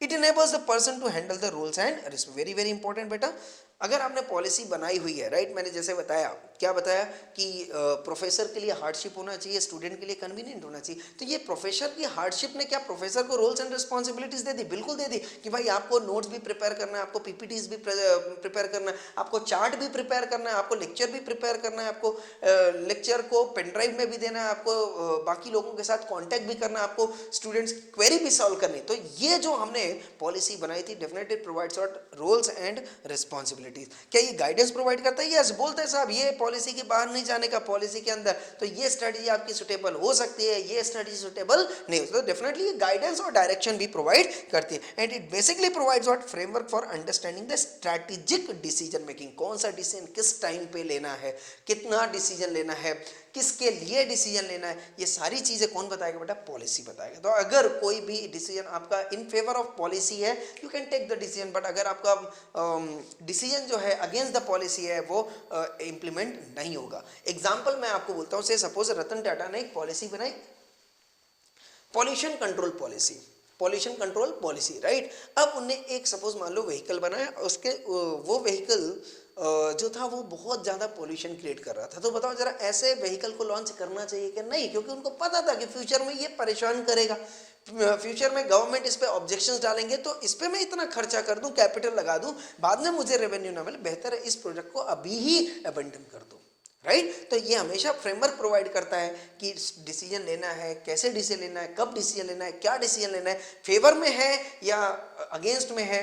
जो डिसीजन तो अगेंस्ट में है तो उसको रिजेक्ट करना है या उसमें कुछ मॉडिफिकेशन करना, ऐसे बहुत सारे फैक्टर्स जो है जो यहाँ पे कवर अप किए जाएंगे। क्लियर? यस। तो ये हो गया बेटा हमारा पॉलिसी। पॉलिसी में कोई ऐसा एज सच क्वेश्चन नहीं, तो बेसिकली जस्ट हमारा फर्स्ट लेक्चर था बेटा। तो हमने आज आपको इंट्रोडक्शन के तौर पे बताया what is business, what is business policy, what is management. तो मैनेजमेंट तो अभी कॉन्सेप्ट आ रहा है। तो management is nothing but what, simple language, इसको भी कंप्लीट कर देते, छोटा सा कॉन्सेप्ट है। अब देखो यहाँ पे ये पॉलिसी हमारी बन गई, राइट। हमारे पास बिजनेस आ गया, हमारे पास पॉलिसी आ गई। नो, इस बिजनेस को रन करने के लिए कौन चाहिए भाई? मैनेजमेंट चाहिए, लोग चाहिए, ह्यूमन रिसोर्स। तो मैनेजमेंट मतलब क्या हो गया बेटा? ग्रुप ऑफ, मैनेजमेंट मतलब क्या हो गया बेटा? Group of persons. क्या बोल रहा हूं मैं? Group of persons. अब ये जो ग्रुप ऑफ पर्संस है, अब सोचो क्या इनकी कैपेबिलिटी सबकी सेम होनी चाहिए? नहीं, अलग अलग होनी चाहिए, बिल्कुल। तो एक बनेगा बेटा स्ट्रेटेजिक लेवल पे, दूसरा है टैक्टिकल लेवल पे, तीसरा ऑपरेशन। तो बिजनेस के बेसिकली 3 लेवल होते हैं। नंबर 1, जहां पे वर्कर काम करे, इंप्लॉइज काम करते हो। जो यहाँ पे आएगा, बीकॉम का बच्चा आएगा, राइट, एमकॉम का बच्चा आएगा, ठीक है, जिनकी जो क्या बोलते हैं ग्रेजुएशन हो, पोस्ट ग्रेजुएशन, ऐसे लोग आएंगे यहाँ पे, ठीक है। टैक्टिकल लेवल, टैक्टिकल लेवल मतलब होता है जहाँ पे आपको डिसीजंस लेने की जरूरत पड़ती है। यहाँ पे तो आपको डिसीजन लेना ही नहीं है, यहाँ पे तो सिर्फ आपको क्या करना है बेटा? एग्जीक्यूट। मैंने शब्द यूज किया था, एग्जीक्यूट। बट यहाँ पे चीजों को क्या करना है बेटा? आपको इंप्लीमेंट करना है। अब इंप्लीमेंट करना है तो कौन से रिसोर्स लगेंगे? इंप्लीमेंट करने के लिए रिसोर्स एक्वायर करना पड़ेगा। तो कहाँ से एक्वायर करें रिसोर्स? कौन सा रिसोर्स एक्वायर करें? बजट बनाना पड़ेगा आपको, राइट। एलोकेट करना पड़ेगा रिसोर्स को, मतलब कौन सा रिसोर्स कहाँ पे लगेगा। ये सारी चीजें डिसीजन का मैटर है या नहीं? बिल्कुल। अब जैसे मैंने एक बेस्ट एग्जांपल बोला कि सीए फर्म थी। अब सीए फर्म में सीए फर्म ने बोला भाई एक बिजनेस को कि भाई आपको अकाउंटिंग स्टैंडर्ड लगाना है। तो अब सीए फर्म बताओ किधर पे बैठेगा? सीए फर्म इधर बैठा हुआ है, सीए इधर बैठा हुआ है, और वो कंपनी का एम्प्लॉय था। कंपनी ने क्या लगाया बेटा? नया गोल्स एंड ऑब्जेक्टिव बनाया, गोल्स एंड ऑब्जेक्टिव बनाया,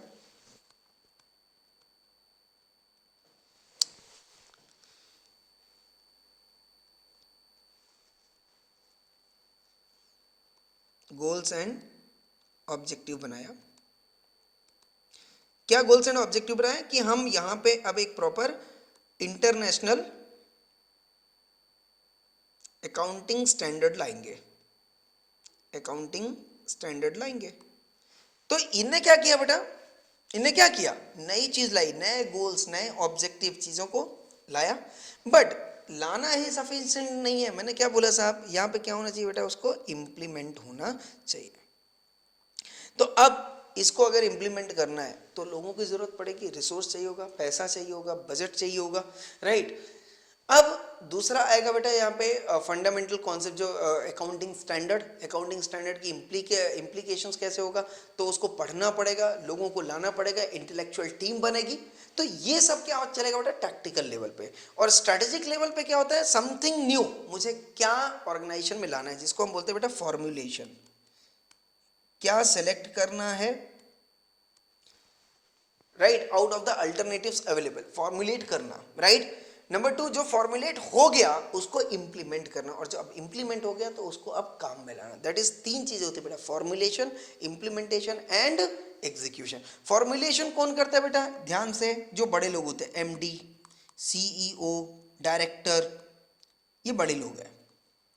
फिर इनसे छोटे लोग होते हैं यहाँ पे, जो सिर्फ किसी पर्टिकुलर चीज पे काम करते हैं, जैसे सीए है, अकाउंटिंग पे काम करेगा, कंप्लायंसेस पे काम करेगा, टैक्स पे काम करेगा, सीएस लॉ के कंप्लायंसेस पे काम करेगी, सीए में कॉस्टिंग पे काम करेगा, लॉयर जो है तो जो भी बिजनेस इश्यूज होते हैं उसको डील करेगा। तो ऐसे जो प्रोफेशनल्स होंगे वो डे टू डे जो भी प्रॉब्लम्स होती हैं वहाँ पे, तो कैसे डिसीजन लेना है, जो डे टू डे प्रॉब्लम्स आती है तो उनको कैसे सॉर्ट आउट करना है, ये बात होगी। बट स्ट्रेटेजिक लेवल पे जो लोग होंगे वो डे टू डे प्रॉब्लम नहीं आती है। आज मैंने अमेलगमेशन कर दिया, हाँ भाई आज मुझे कंपनी का अमेलगमेशन करना है, तो अमेलगमेशन रोज थोड़ी ना होता है, कभी 3 साल में, 5 साल में जरूरत पड़ेगी, 1 साल, तो कभी कभी यदा कदा लॉन्ग टर्म पे चीजें फॉर्मुलेट होती है। बट एक बार अमेलगमेशन की बात हो गई तो अब वो जो 1 महीना 2 महीना जाएगा अमेलगमेशन करने में, वो पूरा टैक्टिकल लेवल पे काम चलेगा। और जैसे जैसे गाइडेंस टैक्टिकल लेवल वाला किसको देता जाएगा बेटा, ऑपरेशनल लेवल को, तो उस तरीके की वो एंट्री करता जाएगा, उस तरीके का वैल्यूएशन करता जाएगा, ये रहेगा बेटा ऑपरेशनल लेवल पे, राइट। तो यहाँ पर बेसिकली 3 तरीके के लोग होते हैं, एक स्ट्रेटेजिक लेवल का मैनेजर होगा, दूसरा टैक्टिकल लेवल का मैनेजर होगा, तीसरा ऑपरेशनल लेवल पे मैनेजर होगा। और जब ये तीनों चीजें मैनेज हो जाएगी तो मैं बोलूंगा business is properly manage. This is something called as what, concept of management, where each and every resources, each and every human resource, financial resources, market, industry, infrastructure, compliance, everything gets managed. The concept is called as what, management. So before understanding strategic management, first we need to understand the concept of management. Management is a set of activities, बहुत सारी activities को मिला के, जैसे मैं यहाँ पे set of activities अगर मैं बात करूँ, आप 11th-12th में पढ़ो बेटा, यहाँ पे आता है एक प्लानिंग, प्लानिंग करना पड़ेगा, चीज़ों को ऑर्गेनाइज करना पड़ेगा। ऑर्गेनाइज मतलब जो चीज़ जहाँ पे है वो चीज़ अगर वहीं पे रहेगी तो उसे हम बोलेंगे ऑर्गेनाइज है, राइट। अब सोचो आपके घर में अगर घर में चीज़ों को ऑर्गेनाइज करना है तो बताओ, सोफे को आप बेडरूम में रखोगे या ड्राइंग रूम में? ड्राइंग रूम में, क्यों? क्योंकि वो वहीं के लिए बना हुआ है। फैन को आप बताओ ऊपर साइड रखोगे या नीचे साइड? ऊपर साइड, वो वहीं पे बना हुआ है, राइट। तो जो चीज जहां के लिए बनी हुई है आप उसको वहीं पे रखो, राइट। रिसेप्शन को आप अंदर नहीं रख सकते, वो फ्रंट गेट के सामने ही रहेगा, वो ऑर्गेनाइज्ड है। अब रिसेप्शन ही उसको नहीं दिख रहा है, आने वाले को उसको कैसे पता चले भाई साहब इंक्वायरी किससे करनी है? आप रेलवे स्टेशन पे जाते हो टिकट के लिए तो हर एक विंडो काउंटर जो है अपने अपने जगह पे व्यवस्थित है। मैनेजमेंट मतलब हिंदी में हम बोलते हैं व्यवस्था बनाना। व्यवस्था मतलब ऐसे होनी चाहिए कि किसी वजह से किसी दूसरे को परेशानी ना उठानी पड़े। ओके, तो प्लानिंग होगी, ऑर्गेनाइज होगी, स्टाफिंग करना पड़ेगा, लोगों को लाना पड़ेगा, कंट्रोल लगाना पड़ेगा, राइट, रिपोर्टिंग करनी पड़ेगी, बजट बनाना पड़ेगा। So these are what called as activities of what, management. Okay, the term management is used in two sense, such as it is used with reference to key group, जो मैंने अभी आपको बताया, एक top level का, middle level का and bottom level का, or chief organ of an organization of its affairs. It undertakes the task of bringing together and integrating the disorganized resources, right? तो सबसे पहले क्या करो, task of bringing together, acquisition of resources, सबसे पहले resource को लाओ, और फिर दूसरा क्या करो, एक रिसोर्स को दूसरे रिसोर्स से क्या करो, इंटीग्रेट। जैसे मैंने एग्जांपल बोला, आपने स्टॉक लाया, राइट, बट स्टॉक को लाके आप करोगे क्या बेटा, उसका प्रोडक्शन करोगे ना, यस। तो प्रोडक्शन से उसको क्या करना पड़ेगा, लिंक करना। इंटीग्रेशन मतलब क्या होता है बेटा, लिंक करना। प्रोडक्शन करके आप शांत बैठोगे क्या, नहीं, उसको आप किससे लिंक करोगे बेटा, सेल्स से। सेल्स करके आप बस हो गया क्या, नहीं, उसका क्या करना पड़ेगा बेटा, डिस्ट्रीब्यूशन। आया बात, डिस्ट्रीब्यूशन कर दिया, हो गया, नहीं, उसका पेमेंट। तो हर एक एक्टिविटीज को हर एक से क्या करना पड़ेगा बेटा, लिंक करना पड़ेगा। तो very very important, number 1 is acquisition of resources, number 2 is integration of resources. Okay, management systematically, तो an organisation becomes what, unified functioning system when management systematically, एक प्रॉपर सिस्टम से काम करता हो, mobilises and utilises the diverse resources efficiently and effectively that affects the survival and success of an organisation. मैंने पहले ही बताया बेटा, बिजनेस में अनाप शनाप तरीके के अलग अलग तरीके के रिसोर्सेज होते हैं, और वो तभी चीजें मैनेज होंगी जब अपन उन सारे रिसोर्सेज को एक साथ यूज करना सीख जाए। तो मैनेजमेंट का मतलब क्या होता है बेटा, acquisition of various different resources and integrate them in such a way so that all kinds of different resources can be utilized together. So this is something called as what? Management to achieve what? Common goals and objectives of business. तो number 1 management का क्या है बेटा? Resource को acquire करना। And number 2 लिख लेना concept of management, दो चीजों पे बहुत इंपॉर्टेंट दिया गया। Number 1 acquisition of resources, number 2 is what? Integration of different resources in a collective manner so that fruitful result can be enjoyed. Clear और not clear? Yes. The term management is also used with reference to what? Set of interrelated function। वही बातें होगी, set of different resources, different activities, different processes carried out in the organization। ये रहा example, this one। So these are the various different activities need to be working together to achieve what? Common purpose or goals। Clear है या नहीं clear बेटा? Yes. तो इस तरीके से हमारा जो है बेटा वो मैनेजमेंट कवर हो गया। ये भी हमने कवर कर दिया। कॉर्पोरेट लेवल मैंने बता दिया, यहाँ पे जो रहेंगे सीईओ रहेंगे, अदर सीनियर मैनेजर्स रहेंगे। इनका जो बेसिक काम है क्या है बेटा? Development of strategy. मैंने बताया था गोल्स एंड ऑब्जेक्टिव्स इनको बनाना है होल ऑर्गेनाइजेशन के लिए, राइट। और अगर ये डिपार्टमेंट खराब हो बेटा पूरा बिजनेस बर्बाद हो जाता है, पूरा ऑर्गेनाइजेशन ही बर्बाद हो जाता है। सोचो एक डिसीजन, रॉन्ग डिसीजन किसका? अंबानी का, मुकेश अंबानी का, क्या पूरा ऑर्गेनाइजेशन बर्बाद कर देगा? बिल्कुल पूरा ऑर्गेनाइजेशन बर्बाद कर देगा, राइट। तो these are the examples of corporate level of. Business level management में पूरा ऑर्गेनाइजेशन अफेक्ट नहीं होता, आपकी एक बिजनेस यूनिट अफेक्ट होती है। जैसे मैंने बोला रिलायंस, अब रिलायंस के पास बहुत सारे यूनिट्स काम कर रहे हैं, राइट। एक तो मोबाइल पे काम चल रहा है, एक शेयर पे काम चल रहा है, एक पेट्रोल पे काम चल रहा है, राइट, एक इंफ्रास्ट्रक्चर पे काम कर रहा है। बिल्कुल। तो ये तो हो गया बेटा कॉर्पोरेट लेवल पे। इधर जो डिसीजन लिया जाएगा बेटा ये पूरे ऑर्गेनाइजेशन को अफेक्ट करेगा, बट इसको मोबाइल पे डिसीजन लेने वाला बंदा अलग होगा। शेयर बेसिस पे जो रिलायंस का शेयर है उस पर अगर डिसीजन लिया जाएगा सिर्फ शेयर मार्केट अफेक्ट होगा, मोबाइल मार्केट अफेक्ट नहीं होगा। पेट्रोल पे डिसीजन लिया जाएगा तो सिर्फ पेट्रोल अफेक्ट होगा, राइट। अगर उसका डिसीजन गलत होता है तो पेट्रोल अफेक्ट होगा, पेट्रोल की प्राइस, पेट्रोल का कंजम्पशन अफेक्ट होगा। इंफ्रास्ट्रक्चर, आप देखो बड़े बड़े शहरों पे जाओ, रिलायंस ने मुंबई में, राइट, मेट्रो रेलवे स्टेशन पे बहुत सारा पैसा इन्वेस्ट किया हो, तो अगर उसका वहाँ पे डिसीजन अफेक्ट हो गया तो क्या उसका शेयर अफेक्ट हो जाएगा? इनडायरेक्टली अफेक्ट होगा, मैं मानता हूँ, क्योंकि share is linked to each and every activities, but क्या उसका मोबाइल अफेक्ट होगा? नहीं अफेक्ट होगा, राइट। तो यहाँ पे जो है बिजनेस लेवल पे अगर स्ट्रेटेजीज चेंज होती है तो वो सिर्फ और सिर्फ एक पर्टिकुलर बिजनेस यूनिट अफेक्ट होता है, ना कि पूरा ऑर्गेनाइजेशन अफेक्ट होगा। क्लियर और नॉट क्लियर? यस। और सोचो अगर एक बिजनेस अफेक्ट हुआ तो ऑर्गेनाइजेशन अफेक्ट नहीं हुआ, बट क्या उसकी गुडविल खराब होगी? यस, बिल्कुल गुडविल खराब हो जाएगी। क्या उसका फाइनेंशियल पोजीशन डिस्टर्ब होगा? यस। क्या उसकी लिक्विडिटी? Yes, definitely. तो उसके फाइनेंशियल रिसोर्सेज पे डेफिनेटली अफेक्ट गिरेगा। और लास्ट में मैं बात करूं बेटा अगर फंक्शनल लेवल ऑफ मैनेजमेंट पे, तो यहां पे मैं किसकी बात करता हूं बेटा? यहां पे मैं उन activities, day to day operation की बात करता हूं। यहां पे किसकी बात करता हूं? Day to day operation such as sales, purchase, production, marketing, right, distribution, etcetera. And if these activities are affected, definitely that it